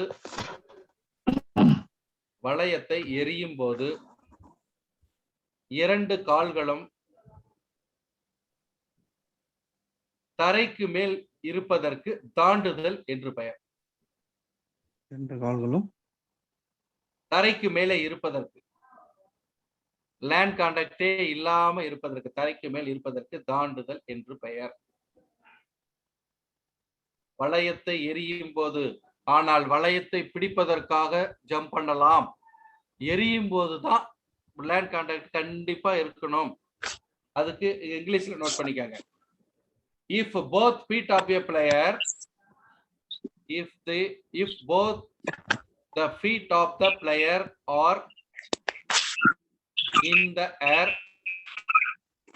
at the time of releasing the kite, if the both feet of the player are in the air at the time of releasing the kite is called jumping. But jumping is permitted during the இருங்க sir, இந்த rules புக்கே உங்களுக்கு வந்து ஒரு PDF அனுப்பிடுறேன். அப்ப நீங்க பாத்துக்கங்க. Okay sir, thank you. Rules புக்கவே சாருக்கு, டாக்டர் பிரசாத் சார் கோஆர்டினேட்டருக்கு ஒரு செட் அப்படியே நான் அனுப்பிடுறேன். உங்களுக்கு வந்துடும். அப்ப வந்து நீங்க வரி வரியா நாள் கணக்குல நீங்க படிச்சுக்கலாம். Okay sir. Receiving the coin, அதாவது பந்தை ஜம்ப் பண்ணி பிடிக்கலாம், ஜம்ப் பண்ணி பந்தை பிடிக்கலாம். ஆனால் எரியும் பொழுது, பந்தை அனுப்பும் பொழுது, எரிதல் பந்தை ரேலியின் அனுப்பும் பொழுது கால்கள் கண்டிப்பாக லேண்ட் கான்டாக்ட் இருக்க வேண்டும். ரிசீவ் பண்றதுக்காக ஜம்ப் பண்ணா கூட, அலோவ் பண்ணா கூட, பந்தை ரிலீஸ் சென்ட் பண்ணும் போது லேண்ட் கான்டாக்ட் இல்லைன்னா ஒரு ஸ்டெப்போ இல்ல ஜம்ப் பண்ணி ஓடி போய் எரிஞ்சாவோ அதுக்கு பேர் வந்து ஜம்பிங் என்று பெயர். ஓகே, அதாவது at the time of releasing of the kite both legs airல இருந்தா அதுக்கு பேர் ரிலீசிங் பண்ணும்போது ஜம்பிங். இந்த இவ்வளவுதான் ஃபவுல்ஸ் வந்து டெக்னிக்கா. ஓகே டாக்டர், ஓகே, ரொம்ப அப்பா வெயிட் பண்ணுங்கப்பா. உங்களுடைய கொரிஸ், அதாவது நம்மளுக்கு வந்து டைம் பார் ஆகிட்டு இருக்குது. உங்களுடைய கொரிஸ் எல்லாமே நீங்க உங்களுடைய குரூப்ல நீங்க போஸ்ட் பண்ணலாம். அதுக்கு கண்டிப்பா இந்த ரூல்ஸ் புக் வந்ததுக்கு பின்னாடியும் சரி, இதற்கான பதில் வந்து உங்களுக்கு பாலமுருகன் சார் மூலமா வாங்கி உங்களுக்கு அது பதிவு செய்யப்படும். எனவே தற்போது அப்பா உங்க டவுட்டுக்கு நாங்க அப்புறம் பின்னாடி கிளியர் பண்றோம்ப்பா. கண்டிப்பா இப்ப அது சம்பந்தமா என்ன கொஸ்டின்ஸ் வேணாம்ப்பா. நீங்க உங்களுடைய என்ன தேவையோ உங்க கொஸ்டின்ஸ் ஃபுல்லா இதுல போடுங்க, குரூப்ல போடுங்க. Okay, thank you. இன்றைய இந்த நிகழ்விலே கலந்து கொண்டு மிக சிறப்பாக கிட்டத்தட்ட ஒரு 1.5 மணி நேரங்கள், அதாவது அடைமலை போல், ஏன்னா தேசிய நடுவர் அப்படின்னா சொல்ல வேண்டியதில்லை, சர்வதேச இன்டர்நேஷனல் ரெஃபரி என்ற அடிப்படையிலே பல விஷயங்களை சார் வந்து தொடர்ந்து செஞ்சுக்கிட்டு வர்றாரு. என்னுடைய நீண்ட நெடிய காலம் என்னுடைய அன்புக்குரிய நண்பரை விட வந்து ஒரு சகோதரர் மாதிரி தான் நான் நினைக்கிறேன். அப்படிப்பட்ட ஒரு நபர் இன்றைய தினம் வருகை புரிந்து நம்மளுக்கு எல்லாம் தேவையான விளக்கங்களை தமிழிலும் ஆங்கிலத்திலும் வழங்கி இருக்கின்றார். அவர்களுக்கு இப்பொழுது நம்மளுடைய மையம் சார்பாக கரூர் சுரேஷ் சார் சார்பாகவும், பாலா சார் சார்பாகவும், அதேபோல் யோகானந்த சார்பாகவும், சேலத்தினுடைய யோகா சார்பாகவும் இந்த நிகழ்ச்சியை ஒருங்கிணைத்து மிக சிறப்பாக நடத்திய அனைவரையும் வணங்கி இந்த நிகழ்வில் கலந்து கொண்டமைக்காக உங்கள் அனைவருக்கும் மீண்டும் நன்றியை தெரிவித்துக் கொண்டு, கருத்தாளராகிய பாலமுருகன் அவருக்கு, டாக்டர் பாலமுருகன் அவர்களுக்கு மீண்டும் நன்றியை தெரிவித்துக் கொண்டு, தொடர்ந்து இதே போல் வந்து தாங்கள் பல வகுப்புகளை எங்களுக்கு எடுத்துக் கொடுக்க வேண்டும் என்று இந்த நேரத்தில் கேட்டுக்கொண்டு தற்போது வகுப்பை நாம் நிறைவு செய்து கொள்வோம். அனைவருக்கும் வணக்கம். உங்களுடைய கொரிஸ் எல்லாமே நீங்க குரூப்ல பதிவு பண்ணலாம். மிக்க மகிழ்ச்சி. நன்றி. வாழ்க சார். நன்றி சார். இப்ப நெக்ஸ்ட் 9 o'clock டெஸ்ட் ஸ்டார்ட் ஆக போகுது சார். நம்ம குரூப்ல ஈச் குரூப்ல டெஸ்ட் அது போகும்பா. 9 o'clock to 9:20 டெஸ்ட் சம்பந்தப்பட்ட விஷயங்களை உங்க கோஆர்டினேட்டர்ஸ் இன்ஃபார்ம் பண்ணுவாங்கப்பா. கண்டிப்பா டெஸ்ட் இன்னைக்கு இருக்குது. கோஆர்டினேட்டர்ஸ் உங்களுக்கு இன்ஃபார்ம் பண்ணுவாங்க. அதுபடி டெஸ்ட் நடக்கும். Okay, thank you. Yoga close பண்ணுங்க. Doctor sir Yoga okay thank you எல்லாத்தையும் க்ளோஸ் பண்ணுங்க, மீட்டிங் க்ளோஸ் பண்ணுங்க. தேங்க்யூ எண்ட் ஆல் கொடுங்க. Thank you sir. Okay thank you. End all கொடுங்க Yoga. Thank you sir. Thank you Yoga. Thank you Yoga sir கேக்குது சார். யோகா எண்ட் ஆல் கொடுங்க. Okay sir.